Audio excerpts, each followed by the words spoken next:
All right, one last look at your traffic and weather for your ride in on this Thursday morning. Happy to report, hey, no accidents, so should be a pretty clean drive in from wherever you're coming from into the city. Today, going to be beautiful, sunny and 86 degrees. Tomorrow, mostly sunny with a high of 90, and your Saturday going to be 91 with a mix of clouds and sunshine. There's your traffic and weather for your Thursday here on The Game.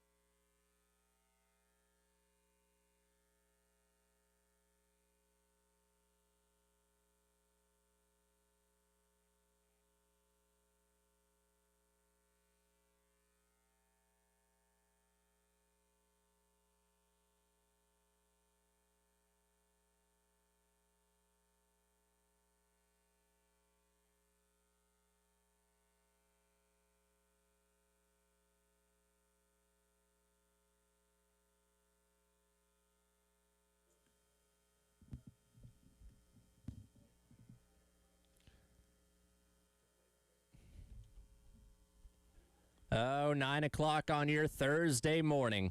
Welcome in. It is the Extra Point. Tyler Head and Jack Veltri along with you here. Maybe we don't call today Thursday, Jack. Maybe we just call this Schnall Watch Day number 4, because that seems to be more appropriate. I guess so. Yeah, we're entering another day with no answers as to what Kevin Schnall's doing.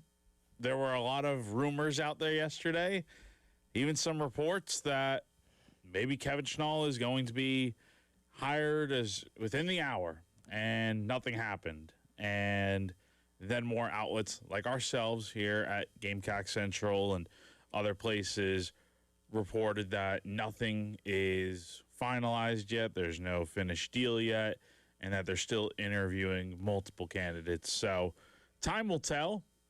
I still have a feeling this thing is going to end sooner rather than later. I still think it's going to be Schnall, but will it be? I don't know. We'll have to see. But we enter day 4, like you said. Well, thank you for doing real journalism work and actually reporting the facts. And we're trying not to be like some other goofballs with microphones that are just saying, "Oh, it's done deal. It's going to happen within the hour." Press conference today at 3:30 or whatever. Like, we'll report what is there to report. And as of this time, we don't have anything yet. And shout out to Chris. Did a great job yesterday reporting on Gamecock Central about what's going on. And then there was the rumor that started. I don't know where it started, but apparently there were rumblings on Twitter, and then it leaked onto our insiders forum that there was going to be a team meeting yesterday. And then I had multiple folks tell me that is not the case. So there was no team meeting yesterday. So yeah, all these different things are going on, and nothing's really happened yet. So we'll see. We also learned from David Cloninger of the Post and Courier yesterday, amidst all these rumors flying, that South Carolina was still in the process of, quote, talking to multiple candidates. Now, that's interesting because, again, Schnall is a candidate. We know that much. But some of the other guys that we believe to be towards the top of the list, Steve Sabins, Dan Fitzgerald, those guys are all playing baseball this weekend. So I doubt that those are ones having interviews or formal interviews with Jeremiah Donati in South Carolina. So begs the question of, okay, if there are multiple candidates being talked to this week, who are those other guys? Well, you look at, it just depends. So, because you got the postseason still going on. Yep. So the other candidate is Steve Sabins, that, has been reported to be one of the 2 leading guys along with Schnall this whole time. So, that's an interesting name to keep an eye on. But he's at West Virginia, and WVU is hosting a super regional this weekend. So, could there be an interview taking place during the postseason with Sabins? Absolutely. I'm sure that's the case. Is South Carolina going to officially hire him while everything's going on? I doubt it. I don't think that would be. I don't know. I don't think I've seen that happen before. It's not like football, where you just see that happen and then the coach continues to coach on. If South Carolina's going to hire a Steve Sabins during the middle of the postseason, I don't know. We're getting off into really theorizing there. Well, again, we're going off of whatever we can at this point, exactly, because we just haven't gotten a ton this week in terms of actual information. Yeah. So, but I think if it's gonna be Schnall, I feel like we've got to know by the end of this week, because he's like, really, when you look at the top targets for Carolina, he's one of those guys, and he's the only one that is out of the postseason right now. Mm-hmm. So I'm sure South Carolina's had plenty of time to. There was even a report from Brandon Dunn, who we've had on here on this show before, who covers Coastal Carolina just about as well as anyone that I've seen. He reported that South Carolina and Schnall interviewed on, I believe, I don't want to get this wrong, so let me go check his Twitter. But it was either, I think he meant to say it was Tuesday. So let's take a look. But which, if that's true, that timeline makes a lot of sense. Yeah, Again, they got back to Conway on Monday. So yeah, he would have interviewed with them. So yeah, it would have been 2 days ago. So it would have been on Tuesday. So so he said, just received word that Coastal baseball coach Kevin Schnall did interview with South Carolina officials yesterday. So, and that was, he posted that tweet yesterday, but it was for Tuesday when he interviewed. So I want to go back in time a little bit because, again, Schnall, the second that Maneri was fired, resigned, parted ways with, whatever you want to call it, back in March, Schnall's name was the first one that a lot of people thought of, including myself, in terms of, hey, this is who South Carolina should hire. And back at the beginning of April, Schnall, in a weekly press availability, was specifically asked about the South Carolina job at that point in time. Here's a refresher on what Schnall had to say, again, about 2 months ago about the South Carolina job. Yeah, I mean, it's amazing. We're in week 11, and we're already talking about jobs. What a world we're in. The only thing I can speak on with certainty is our focus right now is extremely microscopic, and there's only two things that matter. Number one, what can we do to make this team better? Number two, what can we do to make this program better? And I can assure you that there's going to be nothing that's going to distract us from our standards. There's going to be nothing that's going to distract us from our responsibility to lead these players and this team. That said, the landscape of college baseball has changed drastically in the last 2 or 3 years. And if you don't adapt and adjust to those changes, you will get ran over extremely fast. And we're very fortunate here at Coastal Carolina to have tremendous leadership. Chance Miller, our athletic director, Dr. Weinbrake, our president, Natasha Hanna, the chair of our board of trustees, the executive advisor to our president, Joe Moglia. They fully understand these changes and the requirements it takes, the commitment it takes for Coastal baseball to remain elite. They understand and recognize there are some immediate facility needs. They understand that there is more resources needed for us to remain one of the most consistent premier college baseball programs in the entire country, and we have full confidence in their leadership.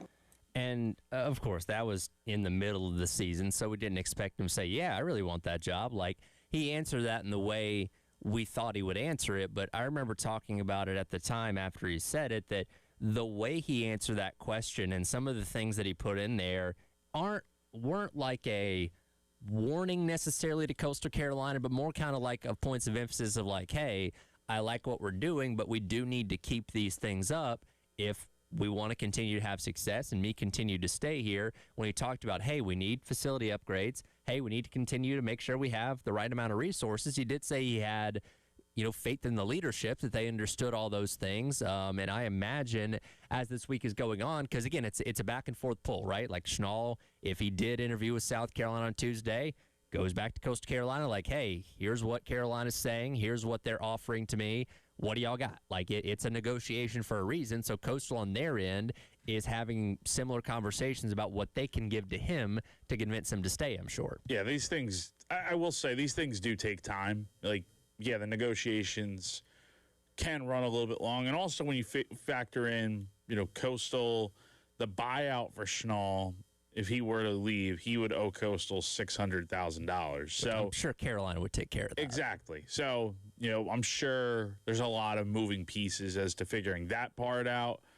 as well as, ultimately if Schnall wants to be the guy here at South Carolina. But, another name I would potentially keep an eye on here, and I know Jamie Bradford with us reported this the other day. He mentioned it. Josh Holiday from Oklahoma State, a guy that we really have not talked about at all, but has been in Stillwater for years now at this point. He has been there since 2013 and actually has a little bit of history going up against South Carolina in the 2016 Super Regional here in Columbia. Oklahoma State came in here and won that and went to Omaha. So there's a little bit of history there. He's been there forever. Has done very well and would be someone that, hey, look, if it came down to it, I think he could be a good option for this job. He's got experience in the SEC from time at Vanderbilt as an assistant. He was at Georgia Tech for a few years, Arizona State, NC State. So he's been around the block for a minute now. Somebody I think would be interesting to keep an eye on in this search for sure, as another name that recently came up. And I believe I saw he kind of almost threw his hat into the ring himself. Like he, I believe, reached out to South Carolina, correct? I don't know. I didn't see that. I must have missed it or something. But I'm not gonna say I guess that's the case. I just don't know. I didn't see that, so I'll have to check on that. But the guy's been to the postseason every year since he's been at Oklahoma State, excluding the COVID season in 2020. Now the thing to point out here is that he's only made one Super Regional since 2016. So 2019 was the only other year he's made a Super post-college World Series appearance. Every other year he's been making NCAA regionals, having some good seasons. But, when you look, if one thing's true about this with him, if anything, he's consistent. Now, can he get you to Omaha? I mean, look, he's done it before, but that was, 10 years ago at this point. So, you want someone that is a sitting head coach in 2026. That's definitely the direction this hire is going to go. Yep. But you also want someone that has been there and done it and been a proven winner. And you could say that about Holiday, but when you look at his track record recently, he's consistently getting his teams to the postseason. But beyond that, it's, to me, I don't know. I don't want to compare and contrast, but I don't know. Hiring him, I think, would be good, but you need to see more. You need to see a guy that gets there, consistently. And he has not been to Omaha since 2016. That's his only appearance there. Yeah, and like you said, this is a name that has kind of popped up here relatively recently, and maybe that is due in part to the fact that, a lot of the candidates that you do want to talk to are still tied up as of right now, and much like, when Schnall addressed the fact that he hadn't had direct conversations with South Carolina, but his representation did, I think the same thing is probably true when you talk about guys like Saban and Fitzgerald, because I don't think those guys are actively going to sit down and have a full actual interview until they're done playing baseball. So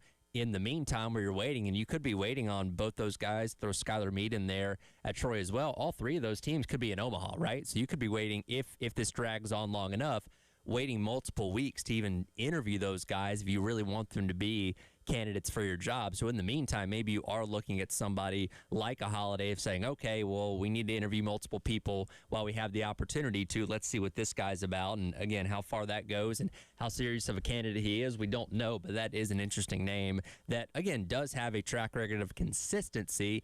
Does it match up with what you're looking for? It's debatable. Yeah, we'll see, right? And, I don't think he would be, personally, I don't think he would be my first choice. I think I would still take like a Schnall or Sabins over him. But there's no doubt you want to instill some consistency with your program. And given his long history and tenure at OK State, that could certainly be a bar that's met. But you don't want to just be making the postseason. You want to be you want to get back there, but eventually you want to be getting back to Omaha consistently. So time will tell who the guy is to do that. But there's definitely a good pool of candidates here for this job, whether it's Schnall or somebody else. Oh, I am throughout the entire day constantly refreshing Twitter. Oh, yeah. Gamecock Central, the Big Spur on Gamecock Central everywhere. Now, again, take everything on Twitter with a grain of salt unless it comes from you guys, reputable reporters. But we're all anxiously waiting to see something happen. And if it's going to happen by the end of this week, your hope would be that something would pop today, because typically you're not having those kind of major news things happen on Fridays typically. So we'll see what happens today. Obviously talk about it tomorrow if it does, and wait and see, because that's just kind of where we're at now, just in the process of waiting. I think everyone's just hanging on by a thread, just waiting to see when this thing happens. So, hopefully it'll break any time now, but we'll see. Well, we've been talking about this obviously all week long, and you've mentioned several times your thoughts on other things around this program that need to be addressed in addition to the head coach, one of those being Founders Park. And I want to really get your thoughts and dive deeper into what Founders Park needs to do for the future in this new era of South Carolina baseball that we're getting set to enter into, no matter who the head coach is. We'll discuss that coming up on the other side. It is The Extra Point. Tyler Head and Jack Veltri on your Thursday on the Game.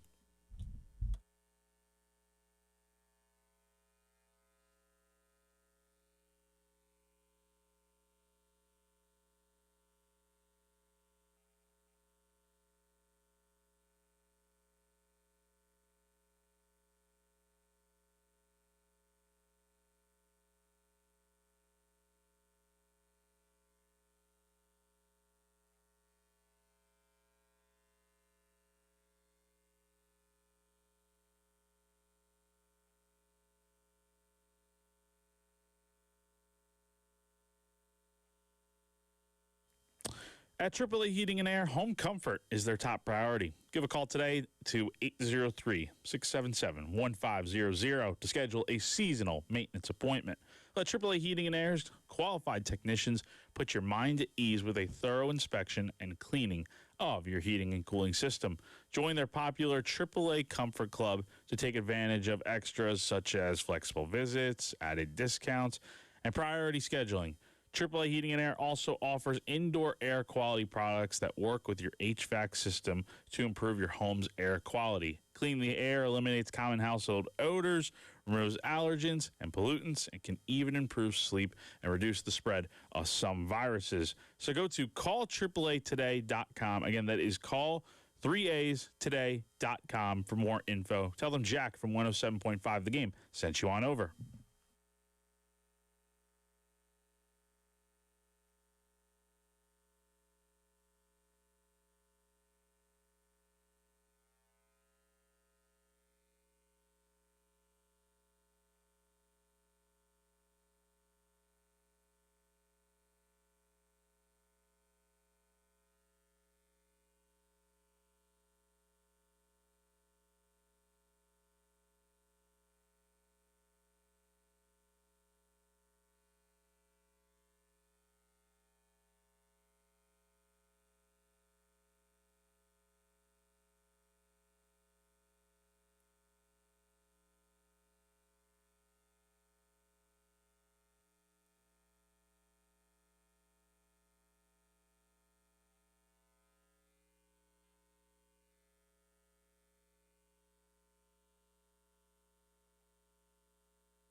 All right, welcome back in.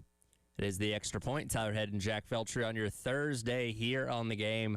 Don't worry, we're keeping our eyes and ears open for anything Kevin Schnall related that we can officially confirm, because we won't talk about it on the air until it's officially confirmed. We're not just going to spew you-know-what, that we're just trying to guess on things that are going to happen. Nonsense. Yeah, nonsense, like some other people out there.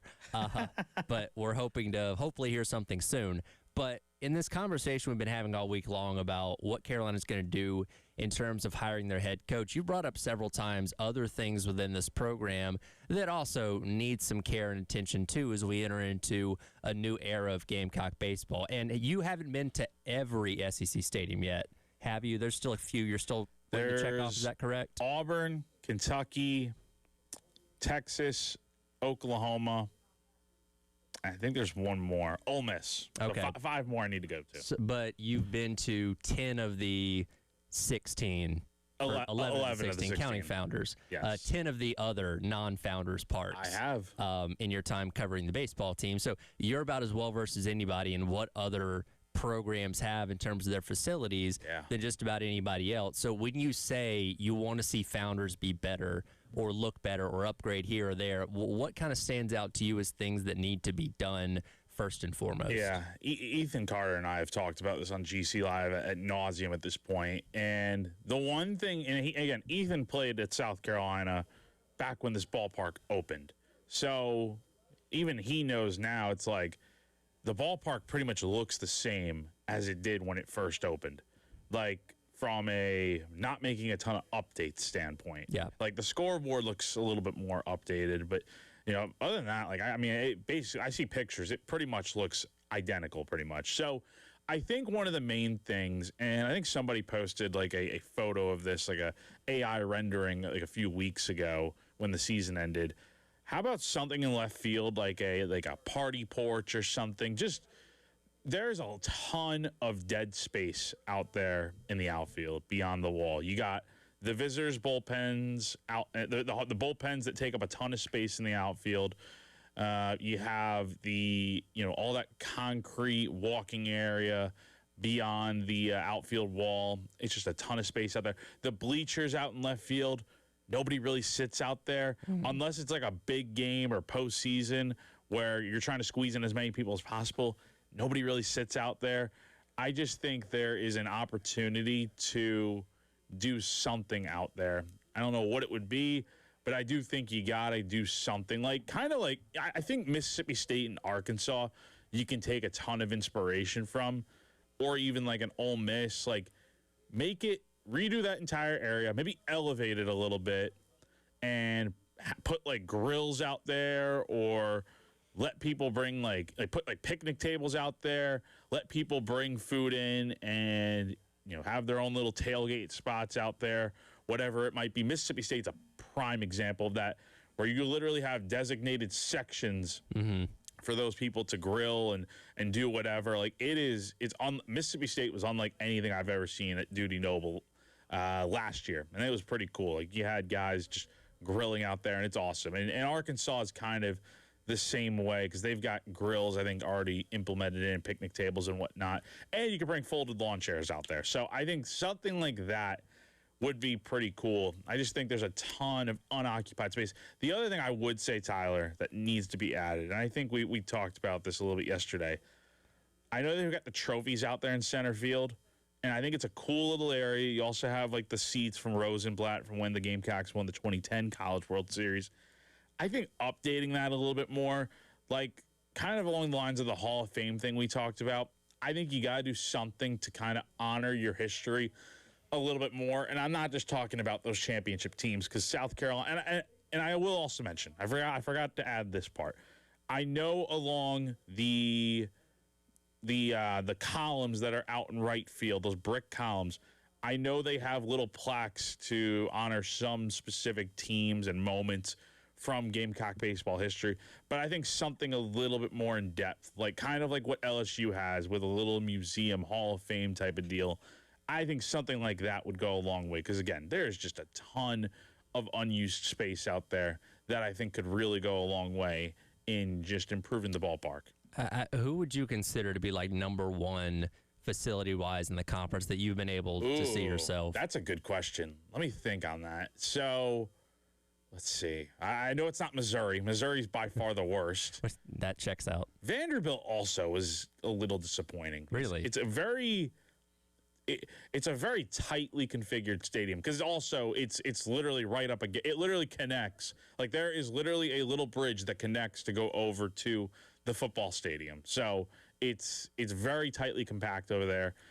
I would say in terms of like best overall, like who's got the best looking facilities in ballpark. I mean, Arkansas was really good.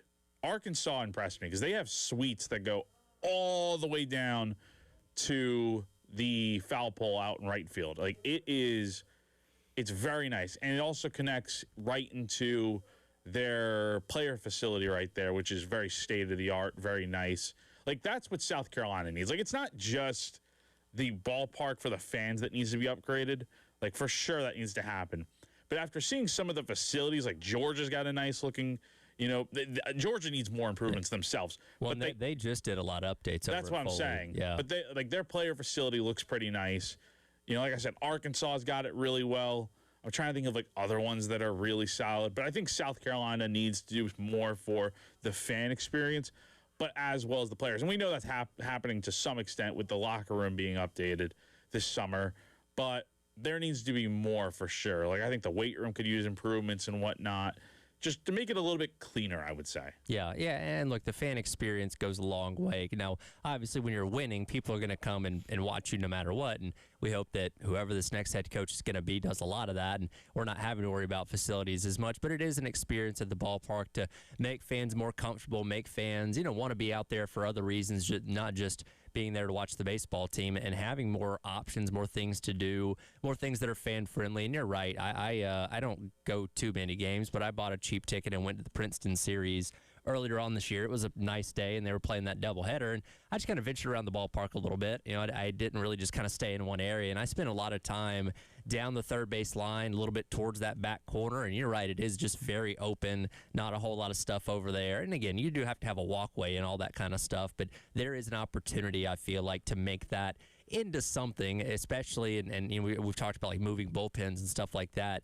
If you do like what Clemson does, where you put like the fans or the students right on top of the opponent's bullpen, oh yeah, like that can give you a home field advantage. Absolutely.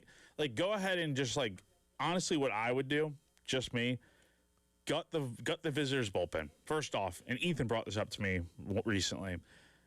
The visitors bullpen is apparently bigger than the home bullpen, which honestly makes sense when you kind of look at it. Yeah, it does kind of look like that. So gut the visitors bullpen, turn that into like, and I'm sure they can build underground too, because there's some space underneath there. Because you got the grounds crew has their space underneath there, and you don't want to cut into what they do. Yeah, but I think something like that, like make that what I'm talking about, like the fan like underground bar. You can watch the game from right there. You got like a little section. Like I think some teams like in professional baseball, I think the Marlins have something like that out in left field where they have like a little like pool and whatnot out in the outfield. Like I think something along those lines. The Braves with right field right underneath the chop house.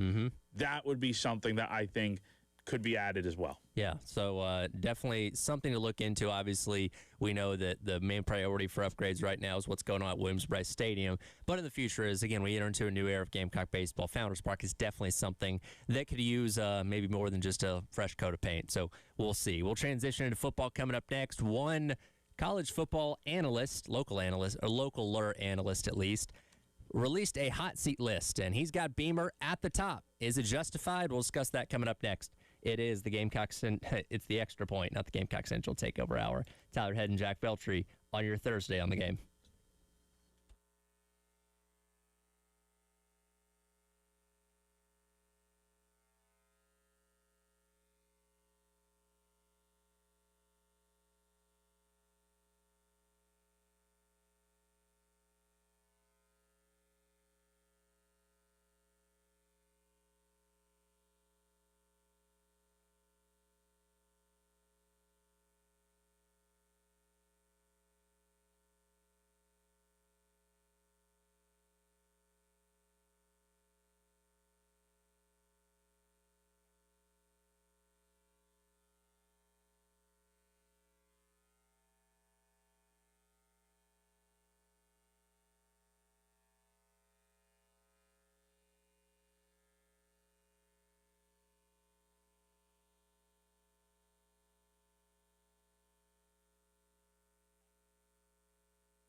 All right, welcome back in.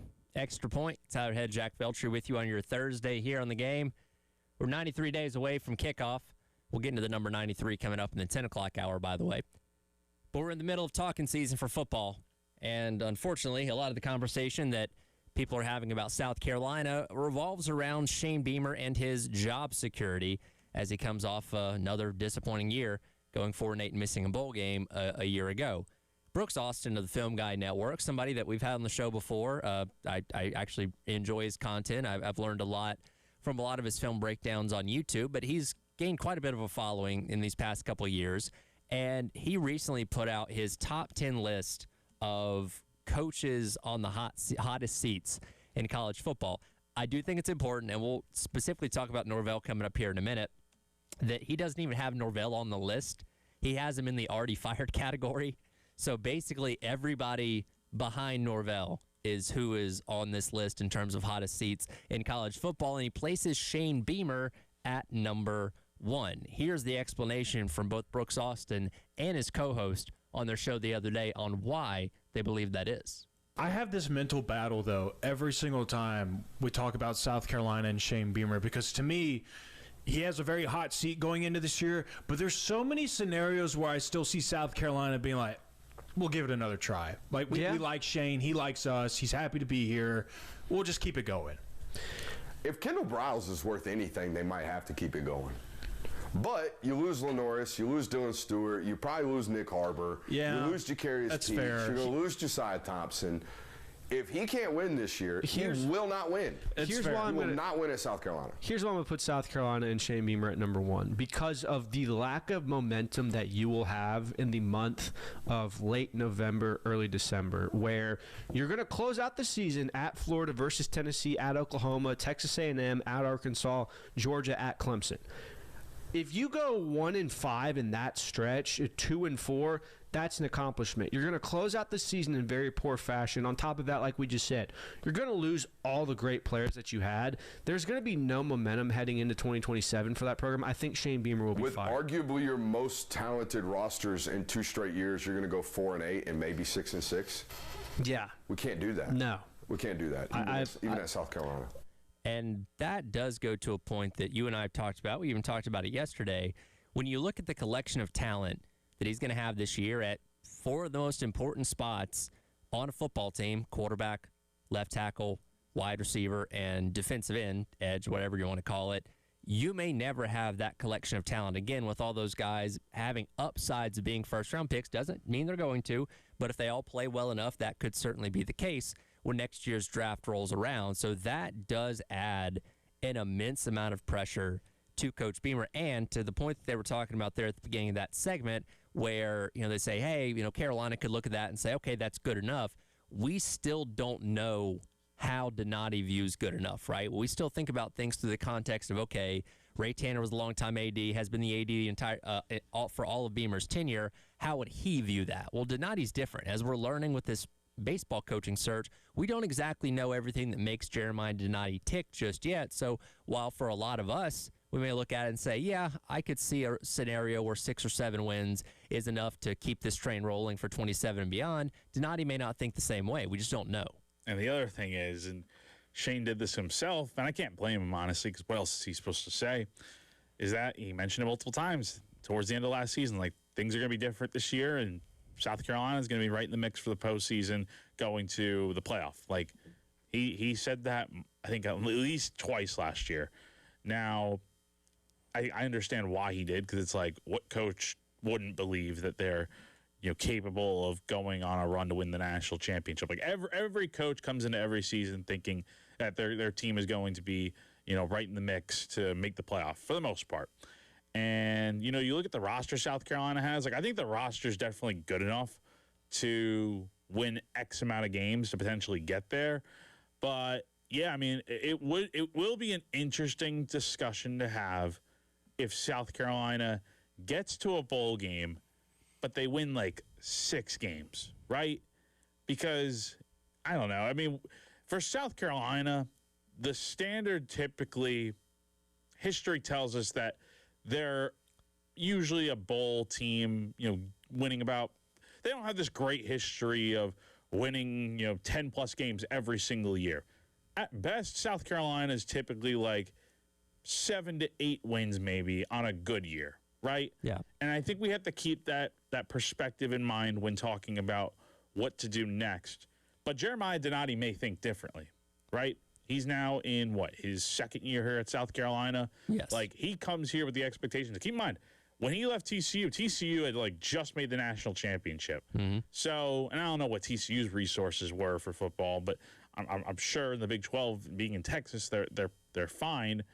But he comes from somewhere where he's been to a national championship before, so the expectation for him is probably different than what we know here at South Carolina, and that may lead to him making a change if he doesn't see South Carolina making that improvement, even if they are decent enough to just make a bowl game. So does Beamer deserve to be number one on the list, though? Do you think? And again, Norvell is in his own category. They'll get to in a moment, but past that, is Beamer on the hottest seat? Let's look at this list here. So you got Luke Fickell at number 2, Dave Arnott at number 3, Bill O'Brien at number 4, Mike Locksley at 5, Lincoln Riley at 6, Matt Rule at 7, Belichick at 8, Primetime at 9, and then Sark at 10. I think you could probably flip around.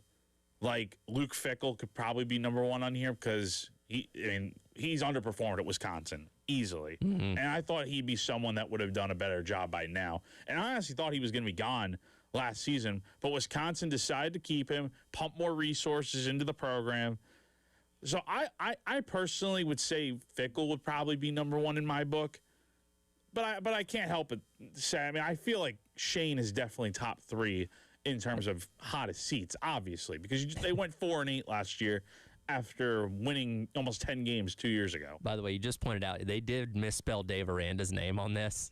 The N and the A in the middle of the name should be flipped. They wrote it as Arnada. It should be Aranda. Yeah. That is funny. I agree. I think Beamer's somewhere in the top 3. I'd probably put Lincoln Riley maybe as my number 1, excluding Norvell, because, again, he's at Southern Cal. They were expected, when he got there, to win national championships, and they haven't even made the playoff yet. So I'd put more pressure on him, but I don't think Beamer is that far down the list. He's definitely in the conversation around being top 3. So I see where Brooks and the Film Guide Network are coming from. I wouldn't necessarily put him at number 1 for me, but he's up there for sure.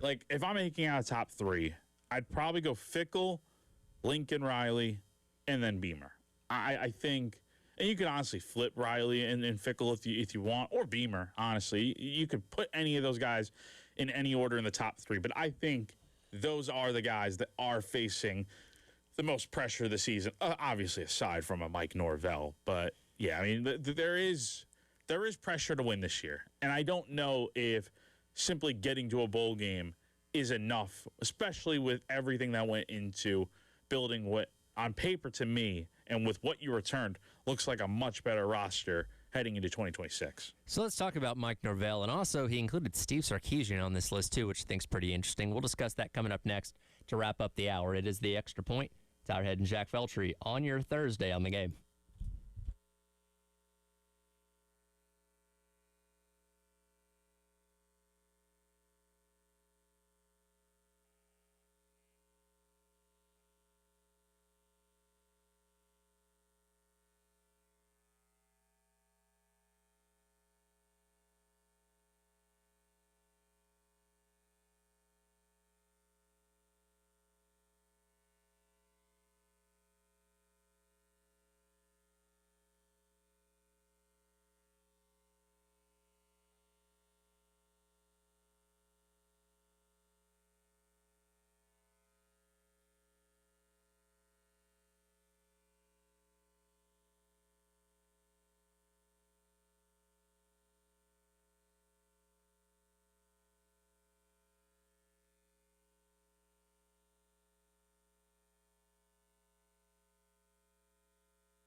Welcome back in.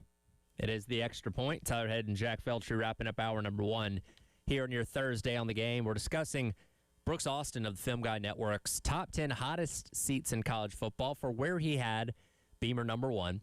But the caveat was that they had Mike Norvell not even on the list because he was in the already fired category as, and I don't disagree with this, he's in one of the most dead man walking situations I think we've seen in a long time in college football. And I was reading some of what Danny Cannell, of course, former Florida State quarterback, had to say about the situation from what he's heard, here recently going into this year, where the main contingent of Florida State fans feel like this is his final year. Last year probably should have been when they went 5-7, but after he had gotten the contract extension a couple years ago, Florida State couldn't really afford to fire him. So in a way, you almost kind of have a lost season upcoming, barring some kind of crazy miracle. Now, they didn't have a great recruiting class, or didn't have a top recruiting class, didn't do too well in the transfer portal. So it's not really setting up for it to be a successful year. And you got to feel for Florida State fans, man, because at least with Beamer and Carolina, there's optimism. Okay, the things you've done in the offseason,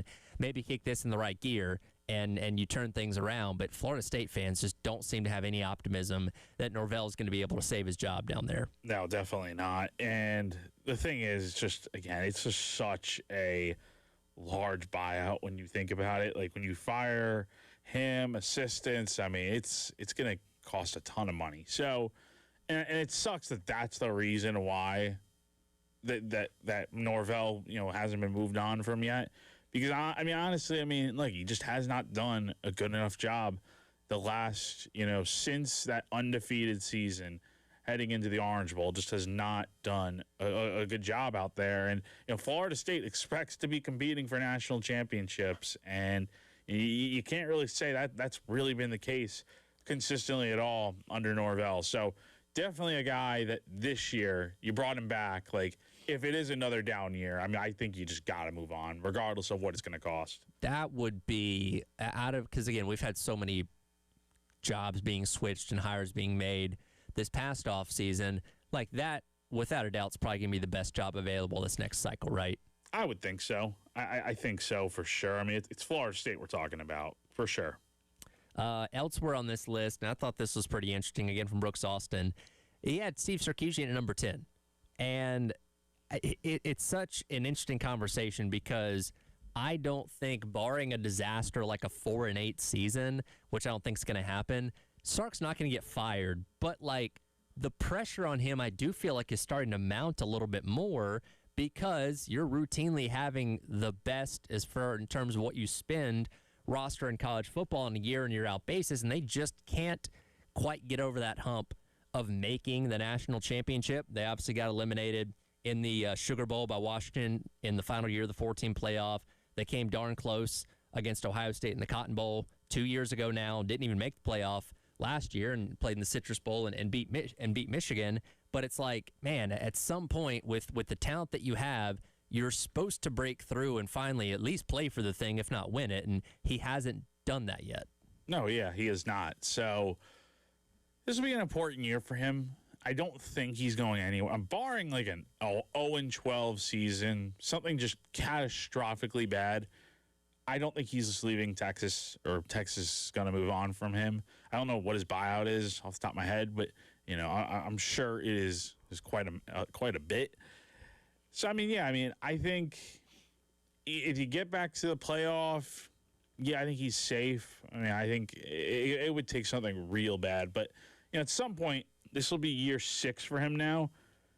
He's been at Texas as long as Beamer's been at South Carolina, and obviously the expectations at those programs are completely different. Right. But Texas expects to be in the national championship and winning the national championship. So at some point, he's got to get there, right? Something has got to give. Like within the next, I'll put it this way: I think within the next 3 years, if Texas does not appear in a national championship game, then I think you move on from him. But the question is, I think Texas can get really whoever they want, but who is the guy that's going to be better than Sark? Because Sark has done a real good job there, regardless of going to a national championship or not. But the question is, can he get there and finally break through? Well, and what does that look like? And this is something we run into a lot in this era, and I think the same conversation Kimby have about Joey McGuire at Texas Tech. Like, there's a difference between having all the resources and being a really good coach. And look, I think Steve Sarkisian is a masterful play caller. There's a reason why he's gotten as many jobs as he has in college football. But prior to 2023, he was a pretty average coach, right? His time at Washington, pretty average, just kind of floating above 500. Had one good year at Southern California in 2014. Was just kind of okay in his first couple years at Texas, and then they kicked into another gear in 23, which kind of coincides with, again, the rise of NIL and all that kind of stuff. So I'm not necessarily convinced that, like, Steve Sarkisian is an elite coach. I think he's got plenty of things at his disposal to be able to work with, which certainly helps. But, like, I still think you need to be a certain type of elite coach to break through and win the whole thing. And I question if Sarkisian is that guy or not, because we haven't seen him have success outside of this era. You know what I mean? No, I agree. So it's going to be interesting to see what happens. And I wasn't expecting to see Sark's name on Brooks's list, but I think being at number 10, when you kind of think about, when we have this conversation now of, yeah, the fact that he hasn't gotten to a national championship yet at Texas with the resources they have is definitely a bit concerning. I think he's a good coach, and I think he's done a really good job out there in Austin, but he still hasn't gotten there, right? They've always come up short, and, I'll be interested to see what happens if it's another year of missing the playoff, because that, I think, sparks the conversation a little bit. I don't think it gets him fired at all, but, again, I think it would take like a 4-8, 3-9 type of season for that thought to even come. And even then, he might be safe for 2027. Well, and I guess you make the argument that when you're at Texas with what you have at your disposal resource-wise, you're always going to be under a lot of pressure to win. And anytime you don't do that, it's going to be under scrutiny. So, again, I think his job's safe, but I think it is interesting that he is at least in a hot seat conversation to a degree because of what the expectations at Texas always are. Yeah, so we'll see what happens with him. Hour number 2 on the way, 93 days until kickoff. What are we looking at for the number 93? We'll discuss that coming up next as the Extra Point rolls along here on the game.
All right, welcome back in. It is the Going to Trust Hour presented by Krantz Cooling, Heating, and Plumbing. Tyler Head, Jack Veltru, Wes Mitchell hopping in studio with us now, bringing us, I'm sure, an update on Kevin Schnall, right? Because we're all anxiously waiting to hear the Schnall Watch latest. 2026. Day 4. Update. Day 4. Day 4. Day 4. You're telling me he's not hired yet? First of all, are these yours? They are my old ones. Do you have? Okay. All Yeah, right. so for a little peek behind the curtain here, we've been running short on headphones for a while, and I had my old pair. One of the ears goes in and out, which is why It's I out don't right use now, the pair yeah, anymore.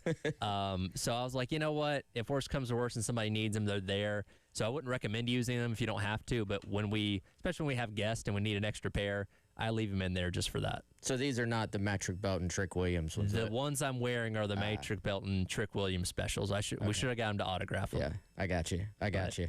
But yeah, man, what a you know what show on the socials yesterday for Schnall Watch 2026. Yeah, well, according to some people out there with radio microphones, the hire was done, the announcement was coming, and we should be having a press conference right now. Yeah, I mean,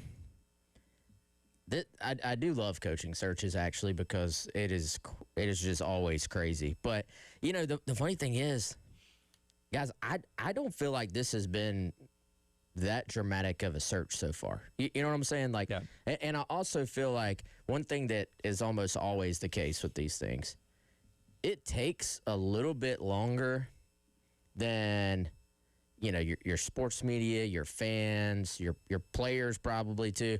It always takes a little bit longer than anybody wishes it would. Of course. Because whether it is Schnall or whether it is someone else, because I do think we've still all gotten just slightly ahead of ourselves on this thing. And, you know, I'll go back to what DC, Clowney, first said. And, you know, we were told something very, very, very similar on Gamecock Central and was told it last night as well. So I always think timeline at this point starts to matter too. It's not just what were you told, it was when were you told it, because hey, a hire hasn't been made at 11 a.m. It might be a different thing than a hire has not been made at 5 p.m., you know, because at some point somebody is going to be hired. Maybe that's obvious, but I think just in terms of tracking information, it matters. Yeah. And, you know, so as of yesterday evening, absolutely no hire had been made. And South Carolina's still involved with multiple coaches. Right. So, you know, I think it makes all the sense in the world for Schnall to be somebody everybody's focused on. But like all the social media stuff yesterday, just saying, you know, hey, this guy has been hired or it's imminent or anything like that, just completely incorrect. Yeah. And frankly, even if he ends up being the hire, that doesn't mean that reporting was correct. Yeah. You know, so that's where I am. We'll see what today brings. Hopefully, we get a little bit of movement, but I think we're all just getting a little bit ahead of ourselves. But if you really think about it, this is, whether Schnall or anyone else, this is a multi-million-dollar deal. You know what I'm saying? Right. So all these contracts have all these little intricacies as well. So let's say I'm hiring a sitting coach from another school. There are buyouts to be negotiated. There are what is your assistant coaching staff going to have in terms of the pool of money that you as a head coach are going to be able to use to hire your staff. There's an NIL rev share budget to be negotiated. There are incentives to be negotiated. And then even after all that has been sort of maybe verbally agreed to, I got to imagine there's a lawyer giving a final look through and a red line, they call it, on every aspect of these contracts. So I think like even if a verbal agreement gets put in place at some point, which it will, there's still a lagging point of like time before everything becomes officially official. And sometimes those things, I mean, it's kind of like, it's like when you buy a house. Sometimes the final part of the process just goes smooth and nobody has any issues. Other times, something pops up. Hey, this garage door isn't broken and you didn't tell me about it. Yeah.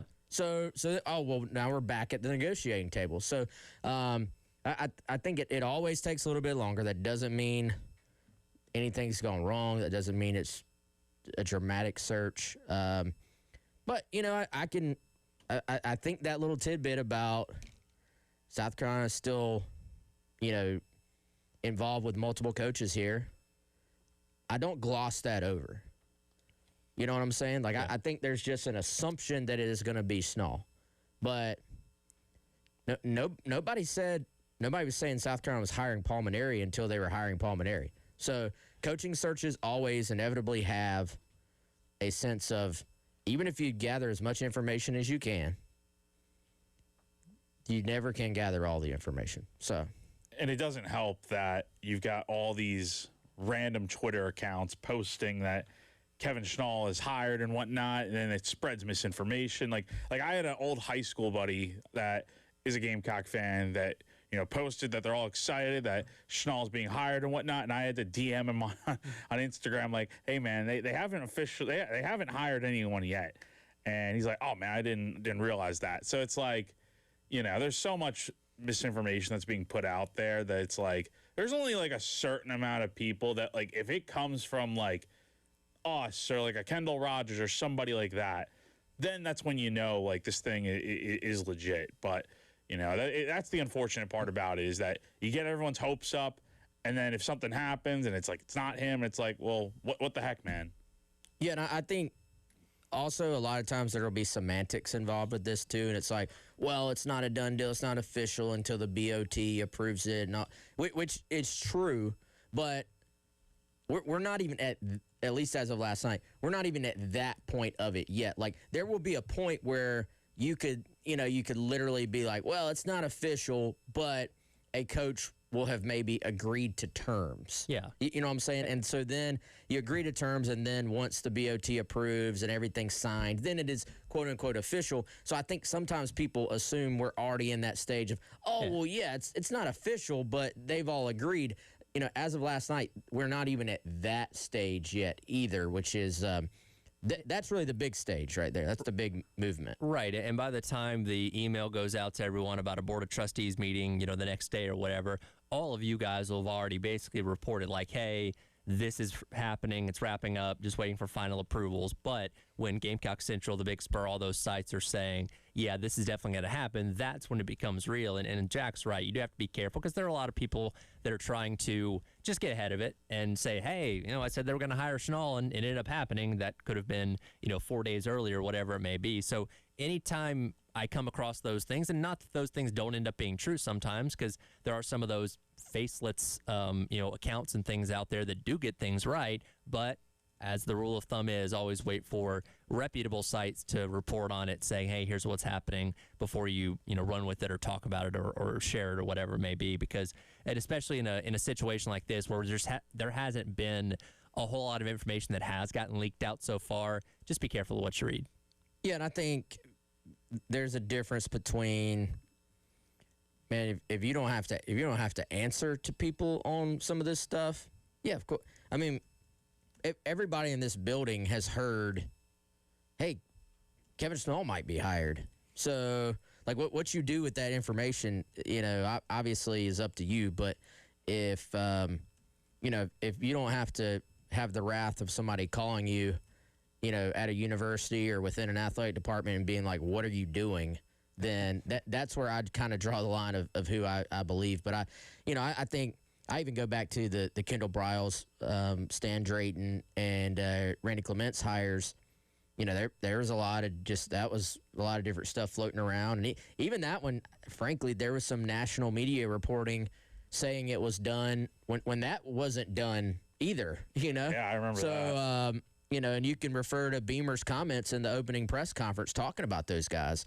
And so, yeah, it's a different world, man. And I do think it does. Not that anybody cares about this, frankly, listening. So I'll keep it short. But the media gets a bad rep when it's not a lot of us like reporting this stuff. You know what I'm saying? Like we get lumped in with, oh well, the media said this. Well, I don't even know what the media is. Like that's That's not one entity. Yeah. You know what I'm saying? It's a lot of different people. So anyway, I know people listen don't care about that. The important thing to know is, like, you know, as of last night, and certainly unless something has changed entirely quickly this morning, you know, this thing is still very much in process, and we will see where it goes. But you know, I know people are anxious. I know they're excited. That's the thing. Like, people care. You want them to care. Sure. I would just be careful about what you believe out there, and you know. But everybody knows who the people. Like, most of the people doing local media, most of the websites doing local media, have been here a while. They're established. If any of those folks, like, I won't even just be like, well, if it's not true till we say it. That's not what I'm saying. If any of the local media, like, we've got a lot of great local media reporters here in Columbia. If any of them say it's true or it's happening, then yeah, I believe that 100%. If Kendall Rogers, who I think probably has the best shot from a national standpoint to break it, frankly, Agreed. I wouldn't be shocked if he breaks it. You know, if that happens, or if one of the Baseball America guys says it. I think the Baseball America guy broke the Maneri story. Yeah, it was Teddy Cahill. Yeah, when he was there, you got Jacob Rudner, who's the guy there now. And the other thing to think You about, think he's got a shot to break it? Or I don't follow the Baseball America world. Yeah, he does a great job. I've met him a few times. He does a great job over there. I don't know. We'll see. I would probably agree. Like, if it's gonna be a national guy, it's probably Kendall Rogers. Feels like that's right up his alley to break that sort of thing. I will say though, and I understand it. I think there's some people, media out there that just want to be the first to break the story, and that's cool. But I think it's way, way, way, way more important, whether you're first or not, just to get it right. I think that's the main thing. Like, I'd rather be. I think with us, I think I could speak for us here at Central. Like, we'd rather get it right than, like, of course you want to be first, but you want to get it right more than anything. But I don't know if I would put any of our local, like, I'm not going to throw anybody here in Columbia under the bus. No, I in that don't think. category. And I don't think it is anyone locally like here. that. Yeah, Like, no. I think everyone everybody here does a very good job. I think everybody here is kind of on the same page on that. And a lot of times, to kind of pull back the curtain a little bit, like, now with a hire like this, sometimes you do have, like Baseball America guy last year, you do have a thing where people just get caught flat-footed. A lot of times, you know, like when Maneri got let go, multiple local media, like, everybody is working it because they've heard it. Yeah. And you're just trying to get to the threshold of being able to report it, you know, and then everybody kind of puts it out within a few minutes, frankly. And like, everybody was, quote, on it. Now with a hire, if it is Schnall, everybody has been laser focused on him. If we were to get a surprise this time, then yes, I could easily see somebody outside just catching it would be probably from an agent giving the information to someone on a national level, and then them running it from there. So I don't know if people care about how this works, but I always thought it was kind of fascinating of exactly how the background stuff works. There's your lesson in journalism ethics for the day. Speaking of national reporters, by the way, we'll talk with Jake McKeever from College Baseball Central coming up on the other side. Get his thoughts on this coaching search, as well as the Supers coming up this weekend. It is the Garnet Trust Hour presented by Krantz Cooling, Heating, and Plumbing on your Thursday here on The Game.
Welcome back in. It is the Garnet Trust Hour presented by Krantz Cooling, Heating, and Plumbing. Tyler Head, Jack Feltry, Wes Mitchell along with you here on your Thursday on the game, talking a lot of baseball.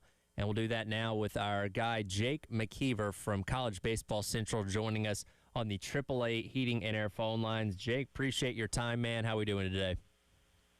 Jack, thanks for having me. It's really, really exciting. We're on the precipice of the Super Regionals. It's coaching season. It's portal season. You know, it's a great time to be following college baseball. Well, we'll get into those supers coming up in a moment. Of course, our focus here lately has been South Carolina and where they're going to go with their next head coaching hire. Obviously, a lot of smoke towards Kevin Schnall, but nothing's been done officially as of yet. Your thoughts from an outsider's perspective on what's gone down here, not only with his coaching search, but the Mainieri era, how that fell apart, and where Carolina baseball is currently? Well, first things first, I know that there were a few rumors out there that Kevin Schnall had been signed. As of right this moment, that is completely untrue. I would say if you're a South Carolina fan or even the administration, that you have to feel really good about landing Kevin Schnall. I'd probably put it at like a 70 or 80% of landing him, but nothing is official yet. Two things to point out is, you know, Kevin Schnall went to Coastal Carolina and he's been there for 21 years. So it's probably going to take a really enticing offer to get him to leave Coastal Carolina. And I think that that's what kind of the big holdup is. I know Steve Saban's name has also been mentioned with the coaching search. If I'm him, after, you know, the scene that we just witnessed with the regionals, how much they've kind of dominated recruiting the last 2 years, I think that that's a really, really tough spot for him to leave in. Because, I mean, they really do seem bought into him. It's fantastic facilities. But, I mean, South Carolina is one of the premier jobs in the SEC. Like, there's probably only a half a dozen teams. And it kind of reminds me a little bit of USC's coaching search last year with Grand Canyon, where you get all the pedigree and winning that's associated with South Carolina baseball without all the expectations and all of the hate, if you will. Like, I think the fan base and the administration understands that Mainieri kind of ran this program into the ground, and it's going to take a few years for it to build back up into the superpower that it was under Ray Tanner. So you get all the elite recruiting and money that comes with a top-tier SEC job without the expectations of immediate success. So I think that that's, from some of the coaches that I've talked to, is it's a very, very enticing job.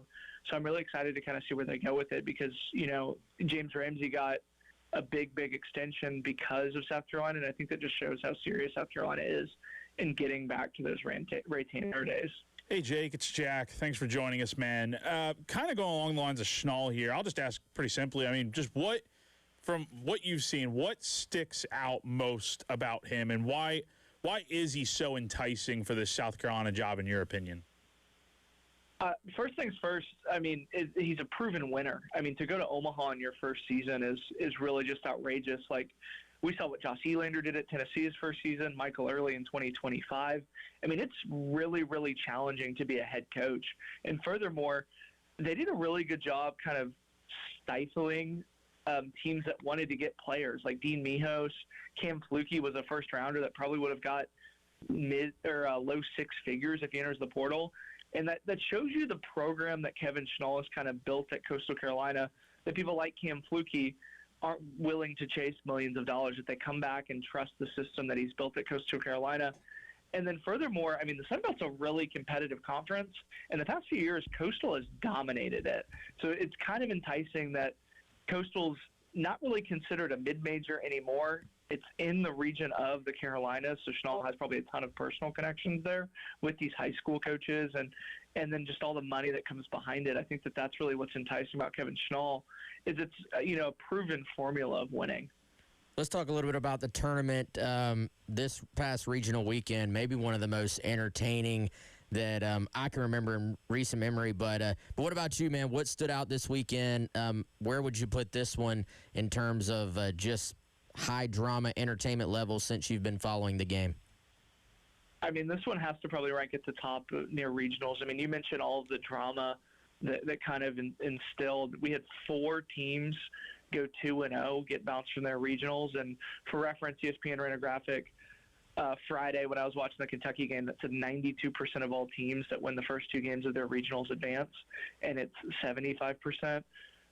All the upsets. I mean, Oklahoma was a team that was really kind of sliding down the stretch in SEC play.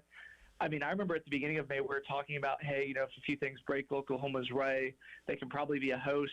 They end up falling, being a 3 seed in a really, really tough Georgia Tech regional. And Dayton Taki also had the big home run, but Dayton Taki hasn't been an everyday guy for Oklahoma. Like, I remember in the LSU series, he was coming off the bench. He was the ultimate teammate, and it was really great to kind of see somebody that's battled, JUCO bandit, get the big hit. And then on the West Coast, I was out at the UCLA regional, and UCLA has been the wire-to-wire number one, and there's a legitimate argument that they probably should have gone 0-2. I know that it took back-to-back home runs and then a walk-off with a 5-man infield to beat Virginia Tech. And then St. Mary's, with a really, really aggressive plate approach and some great pitching, knocks UCLA off twice. I mean, that's the only team that's beat UCLA in back-to-back games. And they're out of the West Coast Conference and were picked 4th in that one. It's just been a fantastic, fantastic Super Regionals. And, I didn't even get into the Little Rock-Troy matchup that we have coming up. And it almost feels like an afterthought with all the craziness that we've had. Jake McKeever from College Baseball Central joining us. Now, Jake, where are you going to be at this? Are you going to be at one of these Supers this weekend? I'm going to be at the Texas-Oregon Super Regional, and I'm really, really excited because, Texas has these bevy of arms that they can roll out. I mean, Dylan Volantis was the SEC Freshman of the Year last year, probably had a legitimate argument to be the SEC Pitcher of the Year, and he faces an Oregon lineup that has 5 guys that rank over 6'2", so absolutely big boppers. They have a bad taste in their mouths when they came down to Texas in 2024, and it's a lot of those same guys. Like Maddox Maloney was a freshman that year. He's coming back. So, that Oregon team in 2024 ran out of gas with the pitching, and they had some injuries. It's going to be an absolute dogfight between Texas and Oregon this weekend. The last couple minutes here with the top 2 seeds, the UCLA and Georgia Tech getting bounced this past weekend. Your threes and so on are still live with Georgia, Auburn, North Carolina, and Texas. And kind of what order going forward do you kind of look at in terms of favorites to win the whole thing now?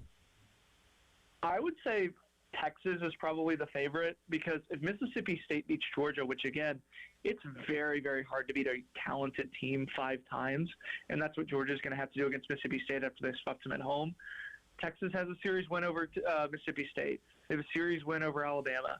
They have a series win Oklahoma, should Oklahoma kind of push through that bracket. So that's 3 of the 4 teams that they have winning records against.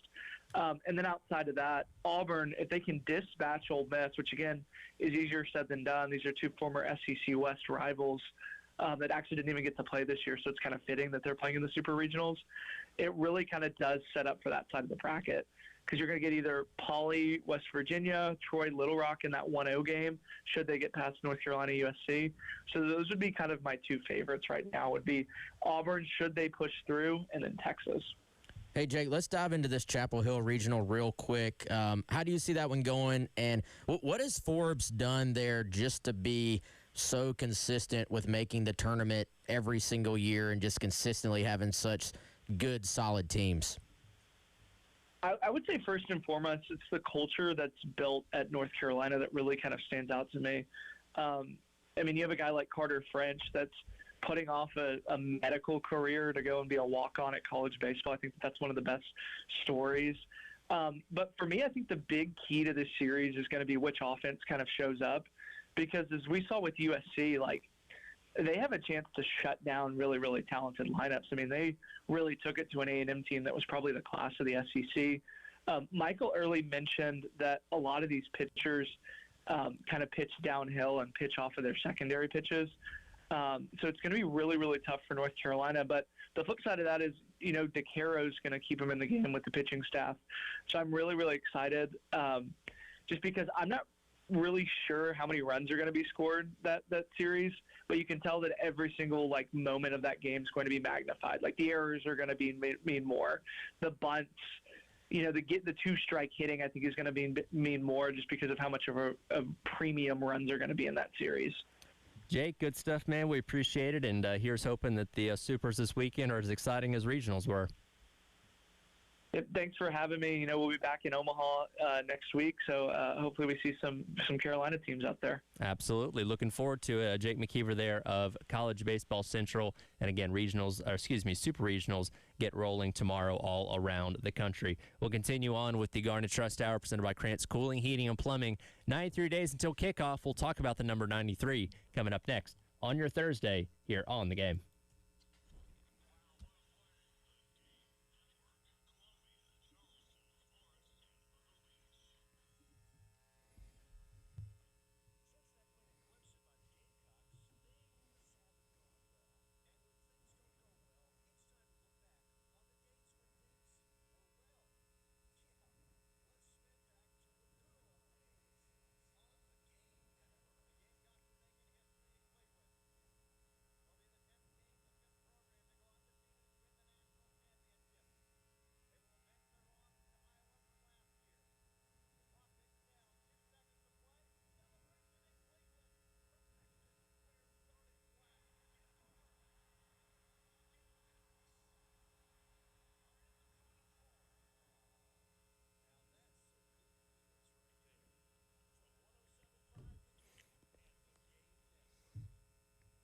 All right, guys. Garnet Trust Hour brought to you by our friends at Krantz Cooling and Heating and Now Plumbing. 803-672-3224 or head on over to KrantzCooling.com. That's Krantz with a K, cooling with a K.com. I know it's getting warm out there, and why don't you go ahead and hit up our friends at Krantz today, and let's cut off any future potential issues by having some preventative maintenance on your unit. They're going to come out, check it out, make sure there aren't any issues that may cause you problems later on so that you're not doing what I had to do last summer. You wake up on a July afternoon or July morning, I should say, and it feels like it's 95 degrees in your house because your AC is just not working. So go ahead, let's avoid that.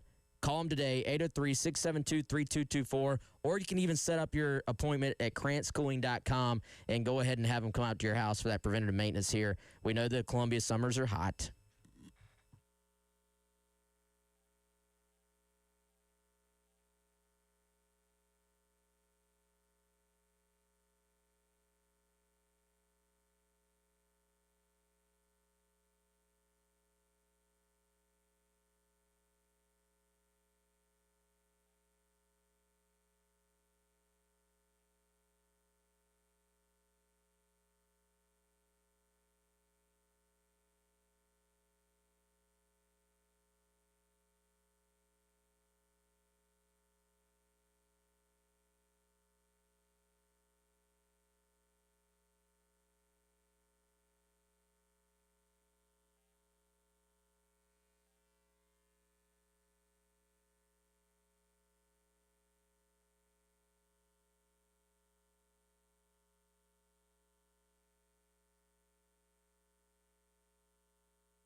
All right, welcome back in. Garnet Trust Hour presented by Krantz Cooling, Heating, and Plumbing.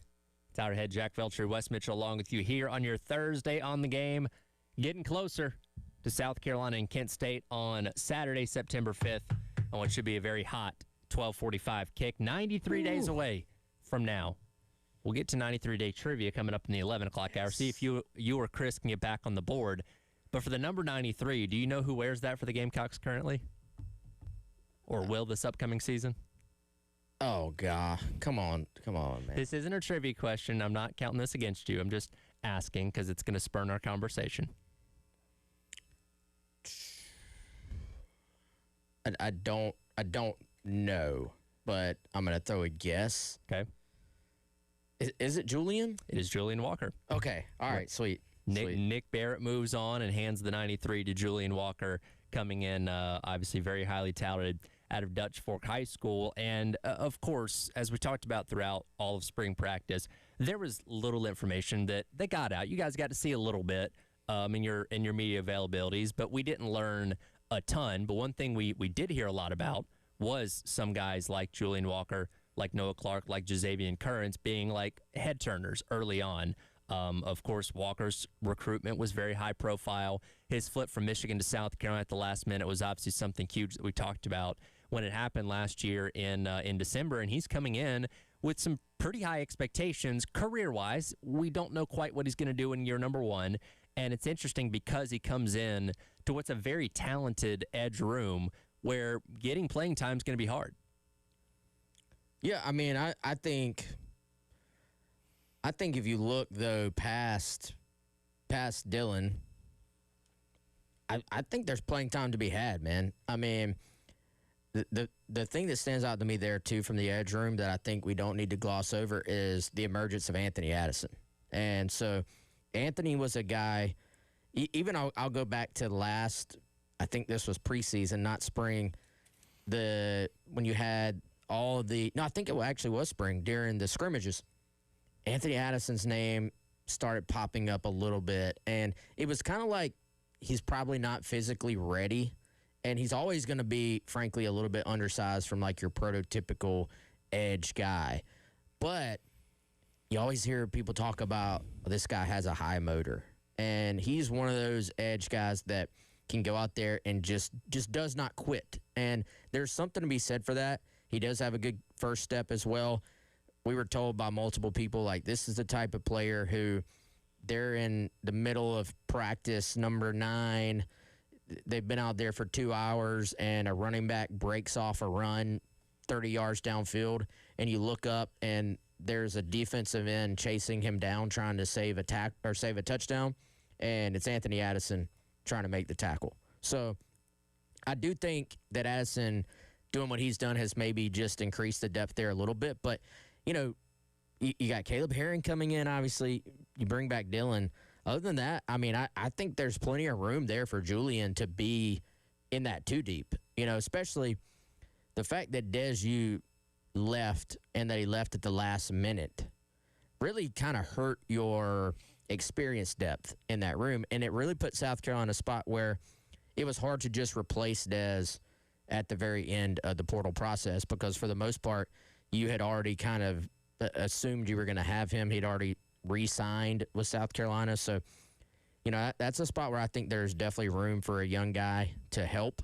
And Julian, the thing I like about him, there is some ability to set the edge, to play the run, to use that great length that he has.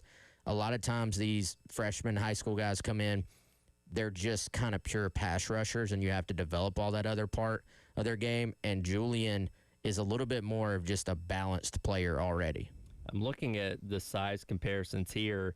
He might be the tallest one in that room because he's listed at 6'6", right? Yeah, and 6'6" is probably that might be one of the few times where that number is not generous enough. Yes, yeah, it's a great way to put it. Yeah, because he might, dude. Is he not the biggest? Not just tallest. Like, is he not the biggest edge defensive end on the roster?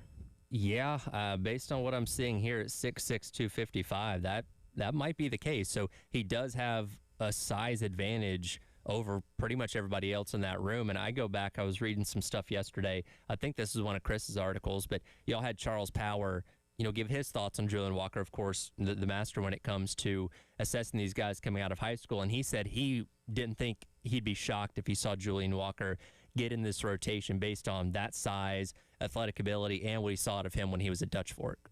Yeah, and I think Charles was making that prediction before spring even started, and then he goes out there, Julian does, and just has a phenomenal spring and turns a lot of heads. So, yeah, man, I mean, it's always going to be a process for a freshman, no matter how good they are. There's going to be some kind of learning moments, but I think just the pure length that he has, and one other thing Charles always looks at, how well do you finish off your high school career? Because a lot of these guys, man, as early as they're being offered and as early as they're popping up on the recruiting websites, a lot of these guys, man, like, oh, this great athlete looks the part. Let's make him a 4-star. And if you're a 4-star as a rising junior, but you never really get any better, a lot of those guys have a really tough time making the quick transition to the next level.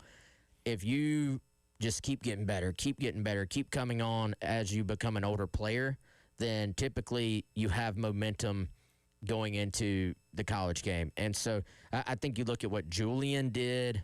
I mean, I think he had like as many sacks in the playoffs alone as a senior as he did his entire junior year, maybe, or something like that. And then Currents was probably the best player in the state of South Carolina his senior year. I look at another guy, Cassie Barnes, had a great finish to his high school career. And, Noah Clark was the one, frankly, that was just a little bit out of nowhere, that Noah was that ready to compete and to make an impact potentially. So, but for the most part, those guys that have that momentum are able to carry it over into the spring. And I think you're seeing that with all those guys we just mentioned. A lot of reasons to be excited about a lot of these freshmen coming in, including Julian Walker, as we are 93 days away from the season getting started against Kent State. We'll come back, wrap up the hour, talk some pro headlines, including what happened last night in Game 1 of the NBA Finals as the Garnet Trust Hour, presented by Krantz Cooling, Heating, and Plumbing, rolls along on your Thursday on the Game.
Brunson on the drive, spins underneath, puts it up, puts it in.